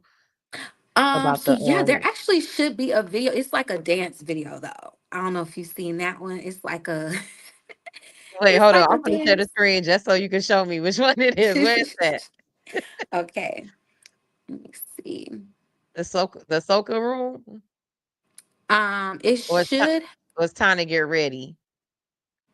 It's time to get ready. Mm-hmm. Okay. I Yep. see. Oh, yep, this Yes. is it. Yeah, that's going down the same day for those who may not be able to make Content Fusion. I'll be out there June 28th. I believe it's 6 p.m. That was me dancing, y'all. But they're representing all the countries, food trucks, outdoor event. Rupee's gonna be there. So it's gonna be a vibe. It's definitely gonna be a vibe. So if you see me out there, say hello. We can chop it up, all that good stuff. And yeah, Broward County themselves. So she said, let me stop playing, get my passport. I know, right? No, honestly, I was gonna say, like, hit me offline with enough planning and everything. I want to be able to be a part of that. I think that'd be a vibe, and I'm trying to get my content up, so I think that'd be Yes. real cool. Little girls meet up, a good, travel content. It's a write off. Entrepreneur, especially my content creators, we going there for Mhm. business. So look, you can write it off. Hello, write it all off, the flight, the everything. Definitely, I definitely. But agree. again, let people know about Content Fusion before I let you head out. Like any details and just, another plug for the event. Yes, so you all just come out. Make sure you come out and have a good time. Be yourself. Don't feel nervous, right? Because I feel like content itself and the world of content sometimes can feel overbearing, or people may feel like they're playing the comparison game. But understand that content itself is always transitioning, right? There's always new trends, and you have a different niche than someone else. So you never know who's going to be in the room. We got cooks and chefs in the room. We're going to have fashion designers and fashion creators like Sasha Fierce, right? We're going to have amazing people, literally. YouTuber Mark LeBron, and then Kev himself. He has a whole team of videographers, a entire location dedicated to creating content in Tamarack, Florida. So y'all come out. You're going to get so much out of it. I promise you that. Yes. Love it, love it, love it. And y'all looking at the graphics on the screen, like graphics are A1. Like, don't even talk to my girl Thank about the you. editing and the video content. It'd be crispy, clear. Just she's just Yes. amazing. I gotta hit you up soon about another collab. Like we definitely gotta put some work, but so proud of you and so happy for you and so happy we could Thank be a media you. partner. Our reporters will be out there covering it and getting content and reporting back as well for our audience. So thank you for allowing us to be a part of this, Gigi. Of course, thank you. And let me know if you guys have any questions. I do not bite. My DMs are open. Thank you Appreciate so it. much. I Of appreciate it. course. Y'all make sure y'all pull up to Content Fusion this Saturday, going down from 11 a.m. to 3 p.m. Correct? Yes, yes, ma'am. 11 to 3 Gotcha. p.m. And tell them All right, Hollow News y'all. sent you. Okay. Hello. I'll see y'all there. Well, have a good night, y'all. And thank you so much, Shanae. No, thank you so much, Gigi. Congrats on everything. Thank you. Later. Gigi's so cute. I love her. I love her. She's a vibe. Like she's just and she's a sweetheart. She's been working with us on different content strategies. Oh, Coach D, if you still in the chat, put a D in the chat for me and put something because we already played your video and your ad for Boots on the Ground, your on the Ground-a-thon. So Coach D, Daryl Thomas, he's if y'all remember, if y'all was been watching from the beginning, I played a ad from Circular Brotherhood. They have their Boots on the Ground fundraiser happening this Saturday on June 28th. So much going on June 28th, y'all. So you got your choice, but I'm gonna have to I can't make the boots on the ground. I'm gonna be doing like maybe 2 or 3 events that day. So I'm jumping, but Mr. Coach D, I wanted to make sure I told my audience, and this is my second week doing it. So you tell the brother Circle of Brotherhood, I want my credit, okay? I want my credit for promoting, okay? Because I have been promoting. Yes. Oh, you were there last Friday. Hey, Ashley, what's up? Another Hollow News contributor, content creator, journalist. She's been doing her thing. Y'all make sure y'all follow. It's Ashley J. You see some of the content, some of the ABFF content that we collaborated with. Ashley was shooting it and editing it and doing a great job. So kudos to you, Ashley, and the work that you're doing. Y'all, this has been a full little meaty show. Let me see. I just y'all want to see the lady getting judo kicked out of the city of Miami, not city of Miami, Miami-Dade County. Let me pull up this video real quick, y'all, because she was the one who got real judo kicked. They yoked Mike, but Mike is a black man, and Mike knew he can't cut up too much. Mike can't cut up too much, right? But this white lady or this Spanish lady, I don't know, she's the non-black lady. She got judoed all through the thing. Let me add the thing. Let me show y'all what happened, and let's talk about it. Look at this. Look at this. Still, Hollow News got it up. Got it up. We weren't first, but we got it up for y'all. What's up, Miami Gardens now? Hey, hey, hey. So let's play this video real quick for y'all. I don't understand the process. Rejecting me? No, explain to me the process. I deserve to know the process. Give me my promotion. I deserve to know the process. I just asked what the process was. Let go of me. Let go of me. Let go of me. Let go of me. Stop it. Put your hands off. Stop what you're doing. It's horrible. She can't hear me because she's interested. I can stand and I can be quiet. No, I have a right to understand this process. This is on you guys. Stop it. This is on you guys. Unbelievable what you are doing to the public. Leave her alone. Let her speak. Let her go. Let her speak. Let her speak. Let her speak. Let her speak. Let her speak. Let her speak. Let her speak. Let her speak. Let her speak. Let her speak. Let her speak. Let her speak. Let her speak. Let her speak.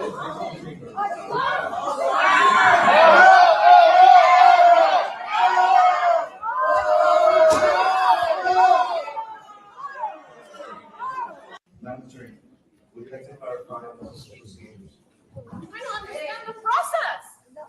Okay, so the video's starting over. I'm gonna keep it up here so we can see her. Y'all see her legs. No, explain to me the process. To me the process.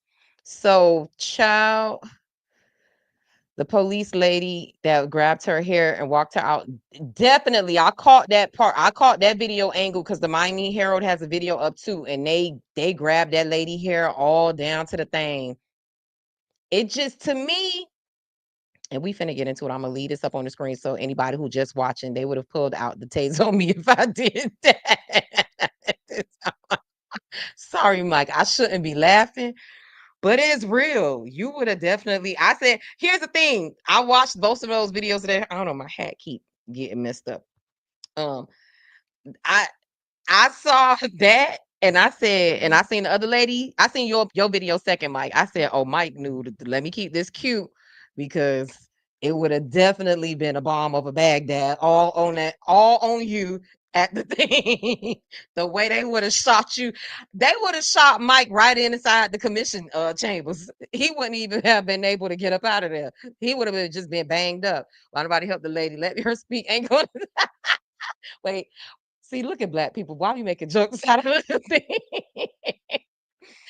Yes. And here's the thing. So here is the background on what happened with this lady. So she, I got a little breakdown. Let me read it for y'all. Oh, what I'm talking about.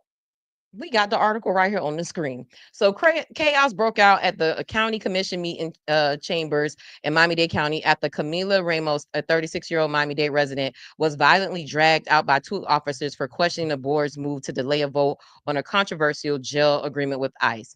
In footage from the meeting, Ramos is seen calling for help as attendees began chanting and protest. The heated scene unfolded after Commission Chair Anthony Rodriguez attempted to sideline public input by granting the mayor unilateral power to make agreements with federal agencies retroactively. Despite the item being pulled, community members showed up to speak out against Miami-Dade's cooperation with ICE. Ramos was later charged with battery on a law enforcement officer and resisting arrest. Another protester, Z Spicer, was also arrested. Advocates say this moment highlights the fight to preserve community voices and transparency in local government. So shout out to Tori Brown, our hard news reporter, who covered that for High Low News. And just wrote that up as well. But a little bit more background is let me make sure this is still on screen.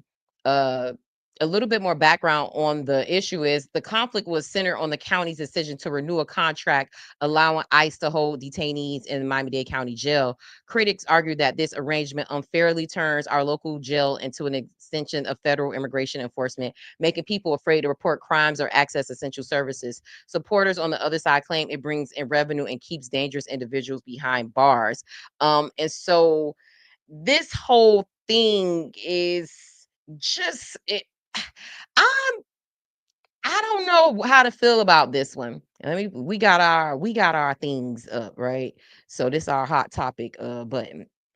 On one end, I'm kind of like, the law and order, there's a process to everything. But for me, so I get that side of it, and I know that's what the people be saying. I just don't feel like 120-pound girl need to be yoked up like that. Even when Mike was talking, the way the guy, like, it could have been like, all right, brother, all right, let's go. To yank the mic, to push him out. Like, why is we doing this to people? We have a First Amendment right? To speak, truth to power, right? The freedom of the public, the right to speak, right? So I don't understand with people speaking.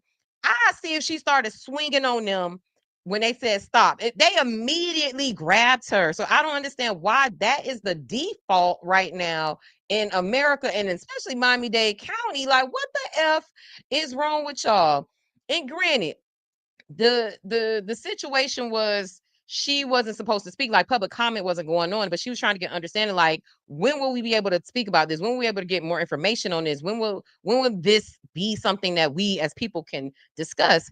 And as soon as she got up and spoke, they said in the article I read on the Herald, they said she was pretty much almost at the dais or at the podium to speak. And so she kind of spoke out.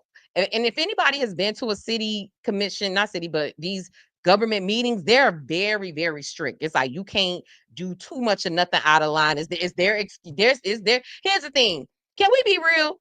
Can we be real? Also, since they deferred the meeting, they said if the residents spoke now, they won't be able to speak when they bring back the issue. That's wrong. Public comment should be open at any meeting. Exactly. And that's why people were upset. I will give Miami Gardens this, even though I've seen them escort people out, but for the most part, they'll give people a warning before they yoke you up out of there. It wasn't hardly no warning on this, right? And I also feel like this. These city council people, these local government people make the speaking process so strict because they don't want to hear from y'all anyway. They don't want y'all talking to them anyway. So any little excuse for them to get your ass up out of there. Oh, she talked too long. Yoka. Oh, he said a cuss word. Yoka. Oh, they didn't submit their name properly. Yoke them. Like, any reason to yoke your ass up out of there because they don't already want to hear y'all talking to them anyway. Yoke them. They getting you up out of there. And here's the thing: was the funny part with Mike video where he was like, "Yeah, I know they finna come get me now." Like, he already knew that they was finna come get his ass because he went over the time and he used profanity. Oh, they yoke them. Get you up out of there. And y'all see the lady, let me make her big again. Y'all see the lady all dragged down to the thing. Wait, what? See, I'm trying to remember. Oh, here you go. Y'all see they got the lady all dragged down to the thing, her slides coming off, just embarrassing, just none of to a woman. And then there's a part of the video. Let me see. I'm gonna go to the Miami Herald because they have a different angle. You could see a lady grabbing her hair. To me now, ain't no need for all of that. We struggle with, should we follow the letter of law or the spirit of the law? That part, Mike, that part. Yoke them. So true. They don't want to hear from the people. Absolutely right. They don't. They absolutely don't want to hear from us. They don't want y'all talking. So soon as you start acting crazy, is let's get their ass up out of here. Security, security, get them up out of here, security, because we don't want to hear we don't want you to have no rights anyway. Hold on, let me pull up the Miami Herald. Had a good angle on this in the comments. Let me know how y'all feel. Do y'all feel like it was excessive force? Do y'all feel like the people was doing too much, or should she have sat her ass down? What whose side y'all on? Was y'all on her side, or y'all feel like they did too much? Let me know as I pull up the Miami Hero video for y'all to see them dragging this lady out by her weave. Here you go. Look at this. Look at the lead image on this. First of all, the Herald is hood. First, y'all see this lead image before I play? Can y'all see that? Can y'all see? Y'all see this right here? This lady all yoked out and stretched out like Jesus cross on the Christ. I mean on the cross. I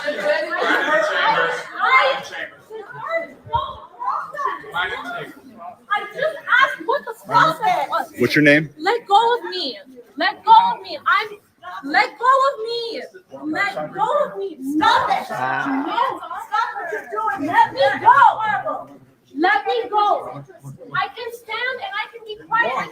No, I have a right to understand this process. Stop it. Please, this is what can you just talk and I get it. And I have a breath. This lady all on the floor. This a lady, y'all. Look how thin she is.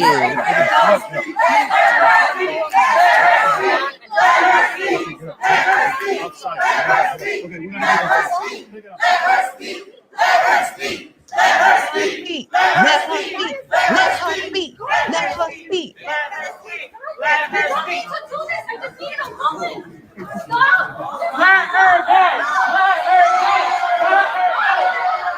Y'all see the lady grabbing her hair? See right there.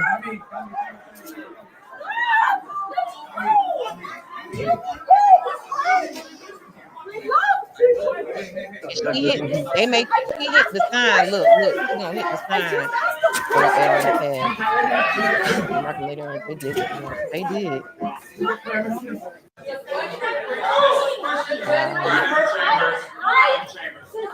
Y'all see why y'all can't look at her? They grab, they drag. Y'all remember? What's your name? Let go of me. Let go of me. Let go. Y'all can keep watching it. Y'all will see her getting her weave yanked up. And so y'all remember that scene in 5 Heartbeats where the guy was like, what's my office hours 9 to 5, and he rolled up on Big Red and they carried him out there to the balcony. That's how they carried that lady ass up out of that county commission meeting. And here's the tea. You know what? Let me put my reporter on this. I want to know what the county commissioners think about this.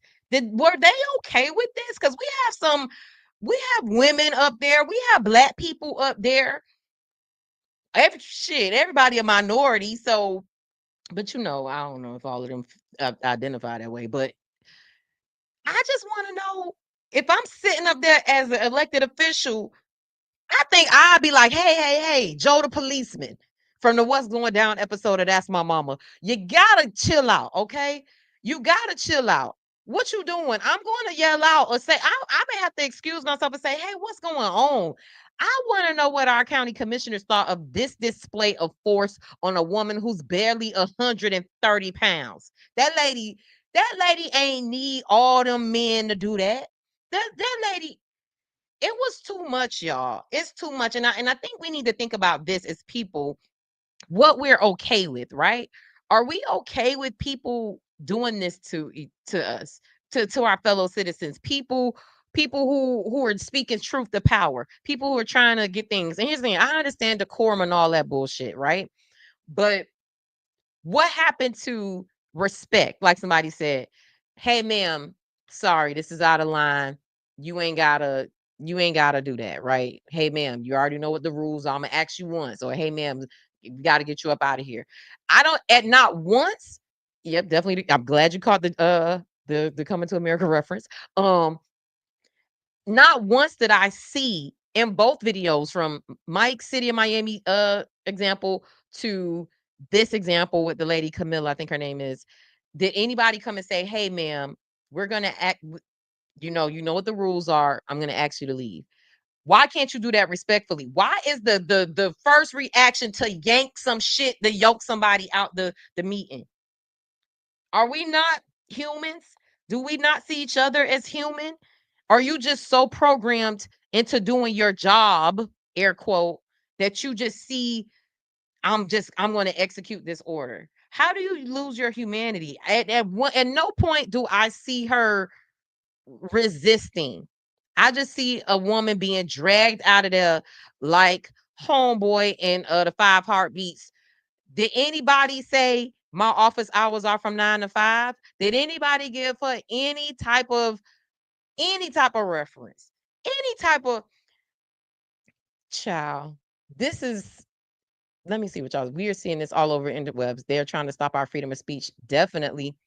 And this is not just, I'll be surprised though when I see this down in Miami and in South Florida. And I'll say this because I feel like a lot of times we don't really be doing the most. Our people be kind of sleepy. Our meetings be kind of sleepy. It'd be like, all right, chill out. Let me take you out.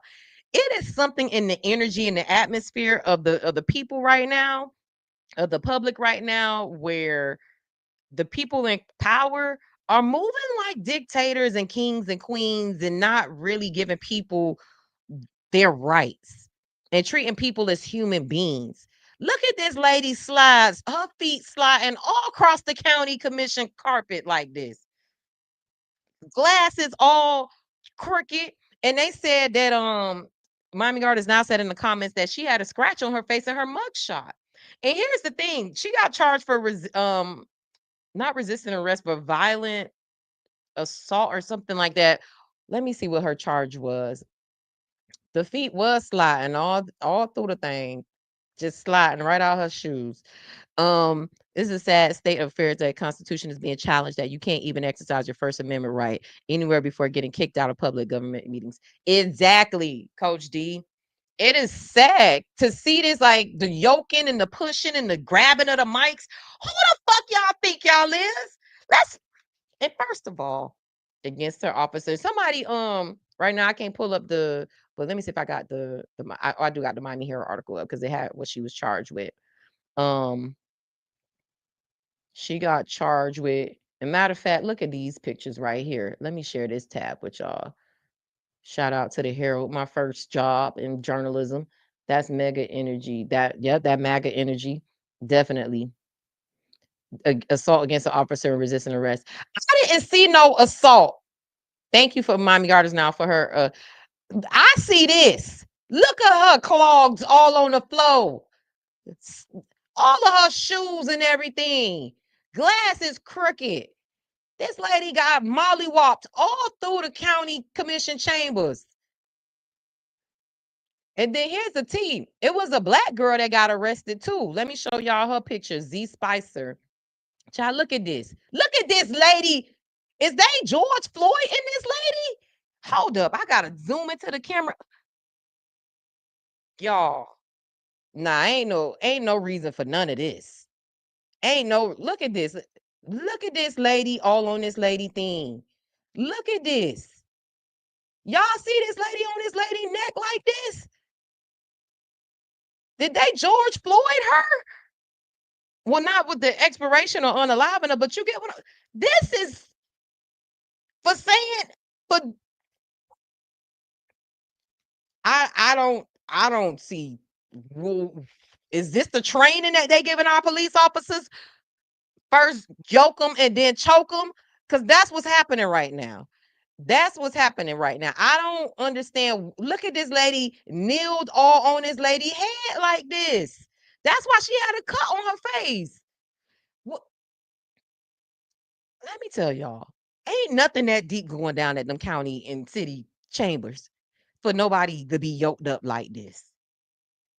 Look at this, just this still image of this lady, hands all on this lady neck. And the lady who right there, she grabbed her hair. Child. Ashley. That's why the people were saying let her go or let her speak. They knew not to go and interfere because they would have been yoked up too. They definitely just could have removed her without all. Definitely, Miami Gardens did not need all of this. Come on now. Now what happened? That lady gets seriously hurt because of y'all just to escort somebody out the thing. So then this girl right here with the headscarf, she got arrested too. Z Spicer but they didn't give her the violent charge, right? Let me see what Z at. Here she go. They arrested this girl as well, a black girl as well for I guess interfering with police and stuff like that, child. Let me see what her charge was because they got it on the website. Z Spicer was after being forcibly removed from the commission chambers, and she was charged with resisting an arrest without violence. That's what Z got. Child, what definitely too much, too damn much. You right, Auntie, too damn much. Y'all, we gotta who was that? We did an interview last night for me and Papa Keith's podcast. We had Congresswoman Sheila McCormick on, and she said something that I feel like we all just need to start doing on all levels. She was like, start reaching out to your Congress people, your senators, your commissioners, your city council, your city commissioners, your dog catcher, your state rep, everybody. And even something that Michael said that I really like that I don't think a lot of us take advantage of. He said he writes them.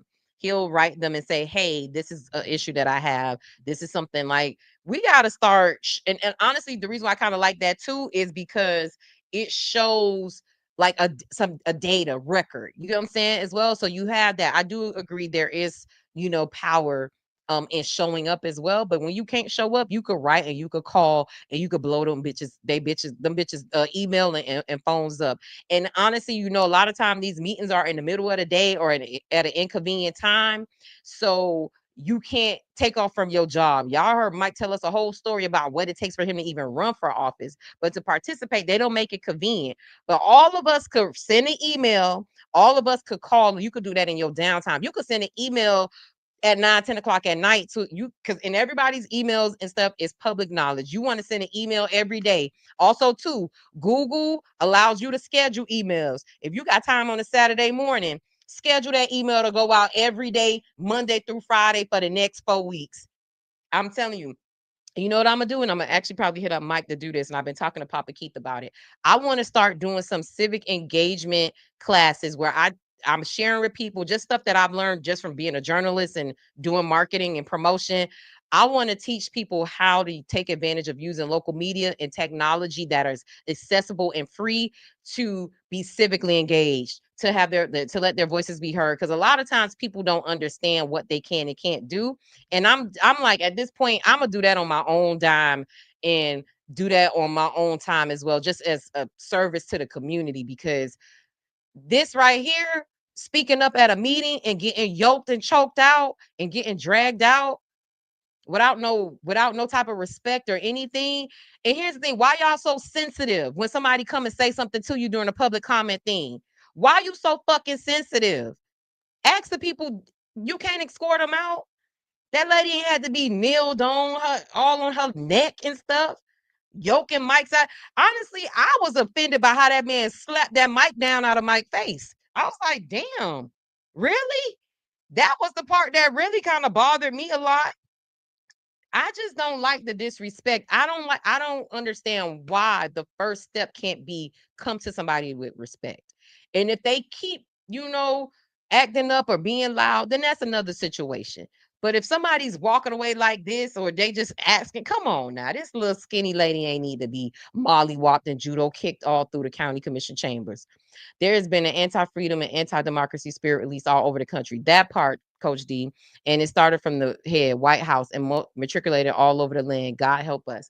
And I agree. And to me, I feel like that energy has emboldened a lot of elected officials to feel like they could do whatever they want to do. But let them know that they work for us and then not the other way around. That's why I think sending them emails, going to meetings, doing phone calls will allow you to let them know you're on notice. You are on notice. I see what you're doing, and you're not gonna have this job. And that's why we just all need to be more civically engaged, because this shit right here is what is happening. Just regular meeting, not this lady dragged and chokehold up out of there. I write them and show them and speak at council meetings because I want them to know I'm paying attention. Plus, I post on my page too much foolishness going on. Thank you. You definitely do. There are folks who understand, but some of them don't want to speak out at meetings because they have their addresses. Absolutely. Email and show up to council member meetings if they have them. And here's the other thing that is a problem to that. And I'm gonna come back to this that point, Mind Gardens now. I think this is the issue for me, right? Because people are afraid to speak up. And I don't know how we level that power dynamic. But that's a real thing that I get from people. They want to talk to me anonymously.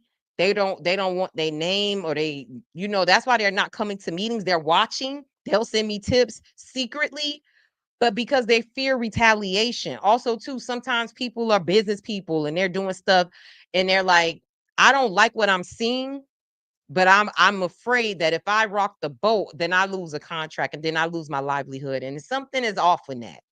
I feel like, damn, you can't allow somebody to be critical without them living in fear that they're going to lose their livelihood, or that they're going to be harassed or have something, or not harassed, but just have retaliation. And that is also a part of a big reason why a lot of our people aren't engaged too, because they don't want to come to a city council meeting and say, hey, XYZ. And you got to be a bold person to be like, you know what, this may stop me from getting a contract, or I have a business in this city or something like that. And this may affect a permit or things like that. Like, and you got to be like, I don't care. And a lot of people, and I'm not going to blame somebody for if they don't want to do that, if they don't want to put their livelihood on the line. But to me, there's a problem here in our democracy and how we civically engage if people are afraid to speak up because of retaliation. This is just out of hand, y'all. What they did to this lady today is just unspeakable. Sad. Sorry, Mike, you had to go through that today, but I'm so glad that I'm glad we have people like them who are willing to speak truth of power, who are unfortunately are there to take those hits and that brunt and getting yoked out, choked out by the back door, in the words of Trick Daddy. I'm grateful for them, because without them doing that, we and also too, without having these examples, we don't know how bad it is and what's really going on. Let me see some comments coming in. Retaliation is real. Remember, these folks control code enforcement, micro grants, biz permits, process grants for 501(c)(3)s. Exactly. Retaliation is real. And so I don't know how we overcome that. And I think that maybe needs to be a meetings of the mind of certain leaders in the community, but we have to figure out a way to show force and numbers and powers and numbers with people still feeling protected under this current system of how things work. Because I never want somebody to feel like they livelihood is going to be messed up, but people deserve to have a voice, and people deserve to be able to say, I don't like what I saw, and I want to go on record and let you know this, but that shouldn't mean that I should lose, you know, funding or money or something like that. That to me. And see, here's the thing. If we were really operating the way we supposed to, where they felt like they was working for us, you would feel free to speak truth to power and say, hey, I don't like this policy. This isn't fair. And they wouldn't they wouldn't feel so bold to retaliate against you, because they'll know that you have the power to vote their ass out. But we got to figure out how to switch that power back. And honestly, I feel like it comes with civic engagement and civic education. But I mean, I saw Daniela Pierre in here. She's with the my hat keep getting crooked. She's with the Miami-Dade County NAACP, and she's doing a great job. But this is not a hit at you, Daniela, but I want to say this. Our civic groups, our advocacy groups, y'all not on y'all job, because we can't expect the legislators, the elected officials, to be the advocates. That's not their job. They're legislators. They pass laws, and they supposed to work for us. But they're not going to be the ones organizing. They're not community organizers. That's not their role. That's not their job. Some people come from that world, like a Barack Obama, but once he's elected, the job is to pass policies on behalf of the people. But somebody still has to be in that community organizing space.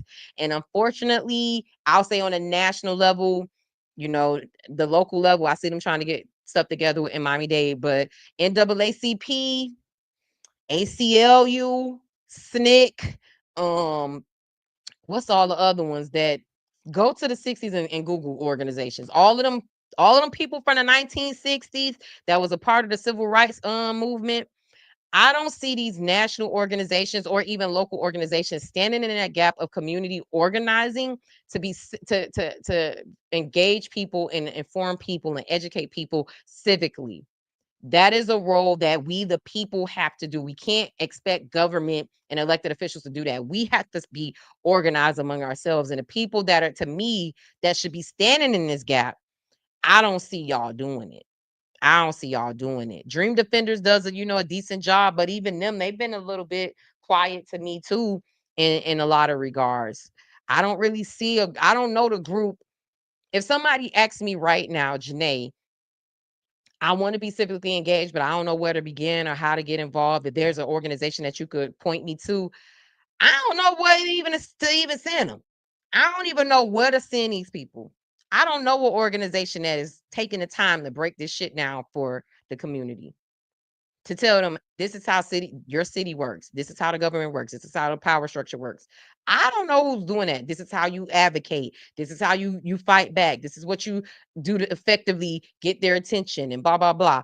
The only person, what, I take that. The only person I do see doing it is Teslin Figueroa, and she's more doing it on a national scale. And she has a workshop where she teaches people how to be community organizers.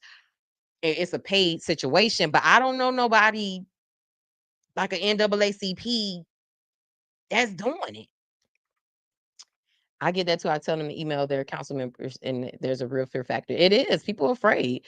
And here's the thing why people, and even me, when I first started High Low News, I even had a fear because I knew that I wanted to do business with local municipalities, right? And I wouldn't do certain things or go too hard because I was like, well, I don't want to piss them off or blah, blah, blah. And when something happened, when I didn't get a contract and I was still being soft and all this shit with my content, I said, at that point, I said, I don't even care because y'all not going to keep holding me hostage. And then I'm not servicing my audience properly and I don't get the contract. So there's no benefit to me even playing this. Let me be nice. Let me be, delicate game. At the end of the day, honestly, to me, I feel like on this side of things, speak truth to power. Tell it like it is. And what I have noticed is, one, we've been blessed to not have the majority of our funding come from government, because I do know some businesses that's a big part of their pot. So that's such a small percentage. So I'm like, if we lose it, oh well, if there's somebody mad. But also, two, since I've been doing this show and being as raw and real and covering stuff like this, the advertising hasn't stopped. In fact, one place actually reached out to me recently and was like, we want to do some business with you. Never reached out to me before. So all that to say is, don't compromise yourself out of fear. And also, to document everything. That is your biggest thing. So if you feel like somebody's going to come at you in retaliation, reach out to somebody like me. Reach out to journalists. That's why I need to have this meeting, because you have advocates and you have a power that you're not tapping into. But if you have proof that somebody's retaliating against you because you spoke truth to power and you said that you didn't like something, amplify it. That's their biggest fear. They do not want people to know what they do in the dark. Amplify it. We all have our phones. We all have these things right here. Amplify it. Tag the local news. And let's see how long they keep retaliating against you at that point, because nobody likes that. Also, too, something key that Mike said, the numbers got to get up. We got to donate more. Donate. I know a lot of us don't have disposable income, right? And we may not be able to do it, but we definitely gotta donate more so that it gives you a little bit of extra punch, a little bit extra, like, you see how they yoking people, you can yoke them too. Be like, hey, then I gave you this $100, then I gave you $1,000 for your campaign. Listen to me, motherfucker. Like, I don't want you to do this. It gives you a little bit more power in the conversation, a little bit more leverage in the conversation. I know it's not fair because it shouldn't be that way, But that's what the game is right now.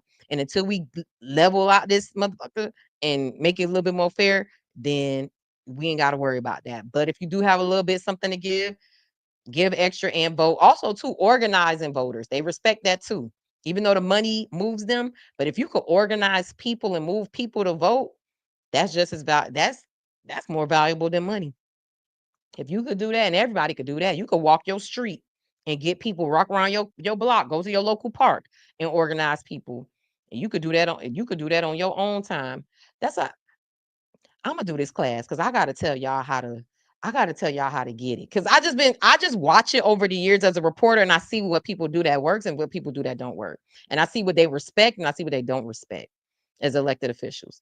I'm just gonna tell everything and let y'all use the tools how y'all need to. Let me see. For good or bad, the city of Miami will allow folks to speak. The public comments last week went on for almost 5 hours. The county commissioners need to take a lesson. Public comment should not be stifled. That part. The real question is, do we have do we have civically engaged and educated voters, or do we just have voters who vote for the name they know?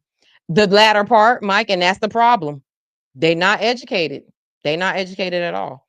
And that's the problem. And somebody has to stand in that gap and educate people. Unfortunately, people ain't they should be doing it on their own, but I also too don't think they know where to begin. And I think that's when leadership comes into play and say, "Hey, let me hold your hand. Not you teach a man to fish. You know, we just can't give them the fish. That's what they be doing with them voting guides, them cheat sheets at the polls.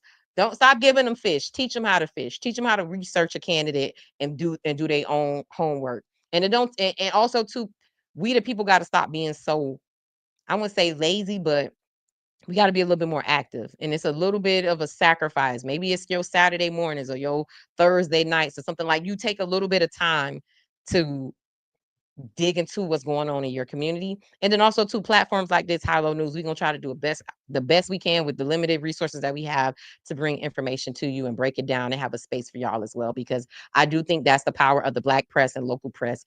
And we need to start doing a better job of that. I'm doing the best I can. I'm only one person, but we definitely could do a better job of that. Like it's more than the latter. They vote for names. Yep. Keep going hard, put the truth out there and let the community know what's up. Okay. I have folks who act while I post certain things and I tell them they wouldn't stop doing business with large news media posting the same, but they expect you not to speak out because you're smaller. That part. Yep. Social capital. What I was telling you about when I say go door to door or knocking on people, gather your own social capital. And this point too, what she was saying about because you're smaller, this is the other thing too. And Miami Gardens now, this is why I also think why they don't like it. The people who subscribe to publications like me and you actually vote. Like if you're tuned into a High Low News, you're probably a civically engaged person, which means that I could influence how you vote in something, right? And not on purpose, we provide information, but it is an influence, not a manipulative type of thing, but it's just like, hey, we have this information. They know if you tune into a High Low News and I put something out there that's not the best for them, that is very much a voter that could, not vote for them or affect something. And we all know in local elections, when it comes down to the small margins, I heard Mike talking about the small margin of voters that vote in the voting universe. Getting 100 people, hell, 50 people. I've seen votes come down to 10, 20 people. If you can influence that, that's why they don't want us saying stuff. Miami Herald say stuff all day. How many Black people looking at that? Not that many. Let a Black-owned, small, niche, plugged in publication say something. Why you doing that? You being rude, you being and you not being. Nope. I'm telling the truth and I'm letting the people know what it is. Thank you for the plug on Saturday. No, you're welcome. You're welcome. Also, we're closer to community than mainstream. That I just see we closer. We can really affect the vote. And we all know in local elections, the smallest margins win sometimes. So to have an extra 50 votes that High Low News sent your way, or 50 votes that High Low News stole from you, can make a difference in an election. Unfortunately, until we get them numbers up for being civically engaged, that's just what it is. Man, this was another great episode, y'all. Like, I had another and I'm gonna save this because oh, let me share this before I get up out of here.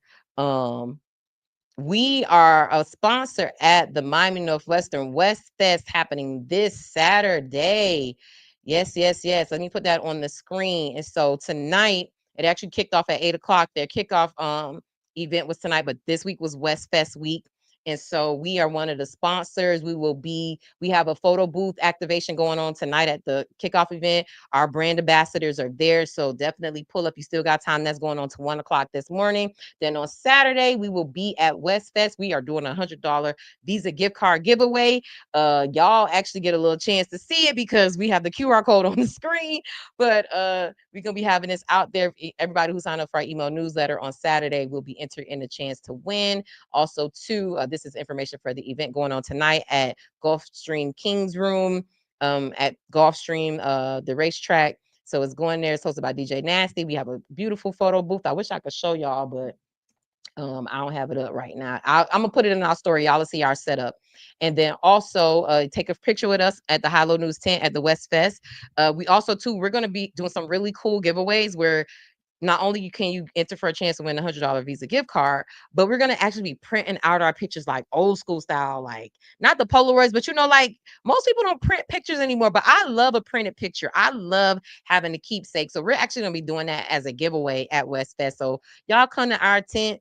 I know we got a lot of Chiefs and we got some Rockets in there. I know how y'all feel about the West, but don't not too much. Actually, that's my alma mater. Even though I claimed Carroll City and I went to Carroll City for 3 years, I only went to Northwestern 1 year. But okay, we got a bull in the house. I knew that. Look, it's always a bull somewhere. They everywhere. They school got old alumni. They've been around for 200 years, so they got a lot of alumni. So Northwestern is always somebody that's going to be having representation somewhere. Yes, Saturday has a lot going on, a lot of events. And if anybody replay game, watch the podcast from the beginning. We actually shared some other events that's happening this weekend. Papa Keith has one. Claudia Ann has one with Councilwoman Katrina Wilson. So it's a lot going on. Yep. Yeah, come stop by. Hey, Sheikah. We ain't gonna look. I wanted to do a story that you text me about, but I said I don't feel like tussling with the blue and gold girls on Saturday. Okay, I just want to have a good time. Okay, I just came here to take pictures and that's it. I just came here to dance and that's it. Okay, so June 28th, we're gonna be at Amelia Earhart. It's going down from 11 a.m. to 7 p.m. Come by the High Low News tent. We there. We're gonna have also a video on the LED screen. They hooking us up. Also, I'm gonna try to work up the nerve. They said I could come speak to the crowd. I'm scared. Y'all know how the Northwestern people, they's a lot. I be scared of the Northwestern people. They just and not scared like like scary, like the boogeyman. But I just feel like they just okay, I'm gonna just be real. Can I be real? The Northwestern people are kind of like a little aggressive to me. But they cool. They cool. Let's be real. They cool. But I think because I only went to Northwestern my senior year, and really half of that year I was skipping. I'm gonna just tell the truth. I used to skip every day. Once I got a car, I would go home because I only had 2 classes, right? So two real classes like English and math, not even math because I was finished with math, I think 10th grade. But you only have like social studies and reading. So after my 2 classes, which were in the morning, go get in my car. I went home and I came right back for track practice. So I used to be gone. So when I say I really don't, my diploma says Miami Northwestern, but I just don't know them girls like that. Now my track friends love them down. Like I know them. Like I'm a lady bull. I don't care what you say. I'm a lady chief, but I'm a lady bull as well. I love my track team. I love my track sisters. Shout out to Asia, Lizzie, Chandel, Danielle, all the girls out there, Choir, all the girls I ran track with, right? So I'm comfortable around them, but I'm just not comfortable around Northwestern people as a whole. And please look at Daryl talk about something, you'll be fine. I just want we'll protect you. Don't do that. You just gotta flex your diploma and say you solid. That's the thing. Y'all so gang over there. I just don't look. Carroll City people don't get down like that. I just wish somebody from Carroll City could just explain it or what I mean. Like, you know what? Let me give y'all an example of why the Northwestern people scare me, right? So I'm in a Facebook group, like I'm in a couple of alumni groups, and this old man from class of like 61 made a comment under Coach Carmen post, like she was I think getting a street named after her or something like that. Something she was getting honored for, Coach Carmen stay getting honored. And Coach Carmen, if y'all don't know, is the legendary most winningest state championship coach in track, probably in the state of Florida, but she's the head track coach at Northwestern, right? So the old man, he come in the group and he say something like, I don't know who this is. Why she get in the street? When I say them people cuss that old man out like a dog, I said, the man graduated in 61. That means he 81 or something like that. So he came, he was like, I didn't know. I was just asking. It was like, you should effing know. How dare you disrespect Coach Carmen? And then somebody like an older person came in. I think it was Coach Hardiman, Coach Carol Hardiman. She came in and was like, this is not cool. Y'all shouldn't talk to the man like that. And they was like, we don't give a F. He should know. I said, oh, y'all are different over here because we don't cuss out elders in Carroll City like this. Now you can get cussed out if too disrespectful. We all still Miami-Dade, right? We all still 305. If you a disrespectful elder in Carroll City, you could get cussed out. However, from what that man asked, he ain't deserve to get cussed out like that because he didn't know who Coach Carmen was. So when I say I be scared, because some of y'all, and it's not all Northwestern people, but some of y'all a little hood, and y'all be a little excited and be ready to cuss a bitch out for the slightest thing. I don't be knowing how to approach that ghetto energy. I don't really know it. I didn't grow up with it. So I just don't know how to engage with that. So, like I said, if I get up enough nerve to go speak on the stage on Saturday, I'm gonna keep it real cute.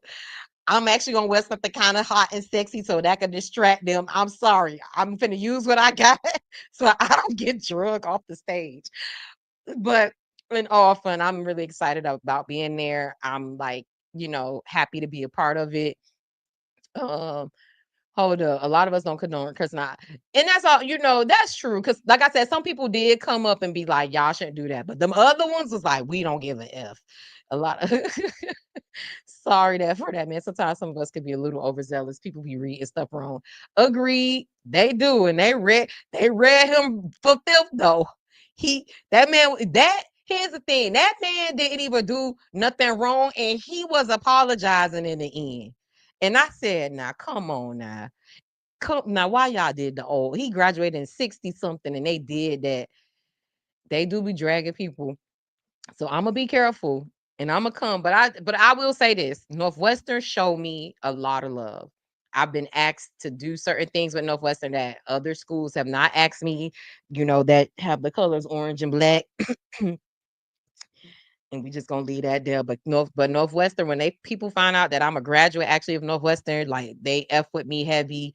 They consider me a part of the community of the tribe. And so I will give Northwestern that. The loyalty that they have towards people who have blue and gold in a diploma or some part of their educational system, because a lot of them don't be graduating.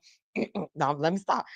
Please don't show this to the Northwestern people. This wig will slide off my head. I do not need somebody yoking me down to the West Fest, okay?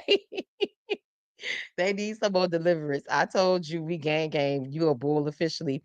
I am like, no, literally, I am a bull. Like my diploma says Miami Northwestern. I actually recently was digging in my storage and found my Northwestern cap and gown pictures. I don't put it out there because I ain't like my hair, but literally have the proof that I am a bull. But yeah, y'all, I'll be out there on Saturday doing giveaways. I know it's all love. Come take a picture with me. Come support High Low News. Definitely want to see y'all. This is one of our this is our biggest event that we're gonna be at. So to do that at a school that I graduated from is like, really, really extra special. Ashika, be over there and just let the people tell them I'm okay. Tell them don't watch this last part of the podcast. And I'ma just hold my conversation that I was gonna have about school rivalry, and if things are going too far, And I said on my Facebook post, I want to say something, but I don't want to get dragged by the girls at Northwestern at the West Fest. So I'm gonna say that conversation for next week. Let me get through this West Fest unscathed so that they can see that I'm nice. Cause I don't want nobody trying to. I don't want to go out there and tussle. I'm too old and too cute to be getting scratched up and drugged through a million Earhart for somebody not liking what I had to say.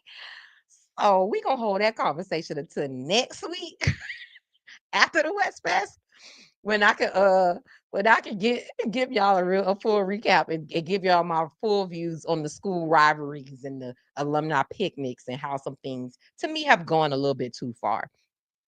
I'll just save it for that. Um now unfortunately, Miss Tate, I'm gonna get my mama together because she trying to read me. Miss Tate, you went to Northwestern for 1 or 2 years, a year and a half yourself, mama. So you are going too. Now you graduated from Jackson, but you went to Northwestern for a year, just like I went to Northwestern for a year. So if I'm a bull, you a bull too. Okay? Don't you come on this thing trying to dog me out. Okay, Velveeta Tate. Okay, Velveeta, you a bull too. It ain't, we the same thing. We both got a year of blue and gold under our belt. She trying to come on this thing, talk about unfortunately. Fortune, you went there too. She talk about something. I did 6 months in 1981. So I guess I have a little blue and gold. It count. It count. Oh, now it's only 6 months. You told me you did a whole school year. Now it's only 6 months. Okay, girl. Okay, girl. We'll give you, we know you Jackson down to the thing. We know you green and gold to your soul. We know it.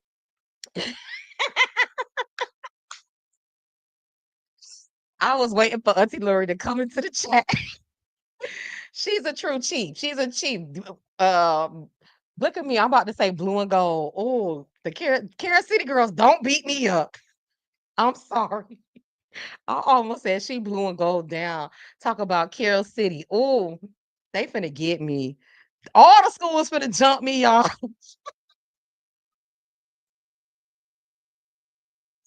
We'll carry on with the bull crap. And with that being said, we will bring the show to a close. It's been another amazing episode. Replay gang, play this again for us. That helps us in the algorithm. Y'all could just put it on. Don't even gotta listen to it, but just the replays help us, right?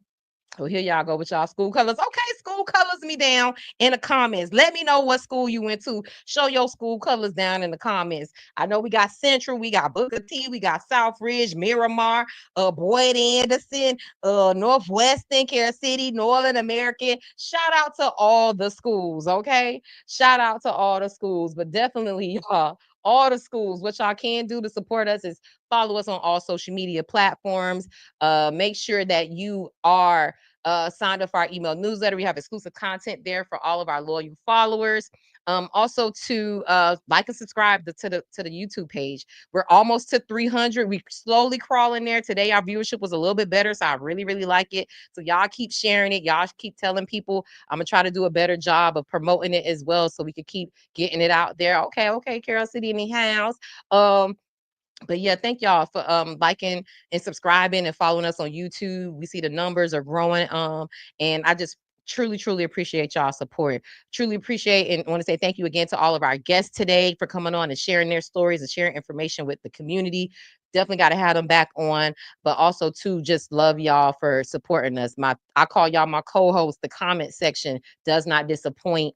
I appreciate y'all for rocking with us and engaging and tuning in every week. I just love y'all, especially my family and friends, who supported me and what I'm doing. Honestly, every view, every like helps and contributes. And I'm so happy that y'all are getting to see this grassroots effort and growth of the brand. And so when we get to 50 million, a million subscribers and views, and we get to say, y'all remember when we started right here with just a few dozen people watching us and a few hundred views here and there, we can actually say, but also too, this is the people's platform. I want y'all to know we're truly for the people. And still, we will always give voice and platform and space to people that mainstream media does not. give that same energy and attention to. So this is always ours. We're going to keep growing it. That's why I'm trying to be more in the community, because what I've noticed is that once people see us and understand and know what High Low News is, they follow us. At R&B in the Park and at the People's Meetup, people were following us and wanting to learn more. So I just know I need to get more into the community. So if you have an event that we could be a vendor or a sponsor, let us know. Send it to Janae at highlonews.com. And I definitely want to pull up to your events. I think our next 2 events that we're doing in July is the HBCU, South Florida HBCU picnic, and the Overtown Rhythm and Arts or Music and Arts Festival. So yeah, definitely pull up on us. Let me see. We've definitely been there. I love Miami No Fuss, and I went to HML. I have supported the Bulls from the 80s to now. I'm honorary Bull by way of CEO 83, 84, 85. Mr. PV was my guy. Rep Aristide and Steve Gallen are my bros. Love the West. Yes, come on, Coach D. Come on, Mr. Daryl Thomas. I feel you. It's all love. Honestly, Miami-Dade County, South Florida, it's all love. We all one big alumni picnic. How about that? We need to do a unity picnic at some point. I think that would be cool. I think they did that one time before, but it would be cool to see all the schools together getting along. Great show, babes. Love you for life. Love you too, mommy. With your bull year that you had at the Northwestern. Thank you. Thank you, Auntie. Love you. You're my star. I love you, Auntie. Thank you. Thank you. Thank you. Y'all, it's another amazing show of the Can We Talk podcast. We're going to pay some bills before we get out of here. As always, love y'all, and I will see y'all next week. Bye. There's a 1 in 8 chance that a woman will develop breast cancer in her lifetime. And for Black women, we're more than likely to be diagnosed before the age of 50. Head to BaptistHealth.net right now to schedule your mammogram and be on the proactive side of care. Mammograms save lives. When the last time you had a prostate screening? I haven't done. What about colonoscopy? I've been thinking about it. I know I have to do it. Come on, man. We can't wait till something happens. We can't wait for nobody to do it for us. We got to do it ourselves. Yeah, you're right. So we got to make it a priority, man. Yeah, I'll do it. I'll do it. Full checkup once a year, and make sure you ask the doctors to get a PSA. And important, make sure you get that colonoscopy. You're 50 now, man. You got to get that done. Okay? This was awesome.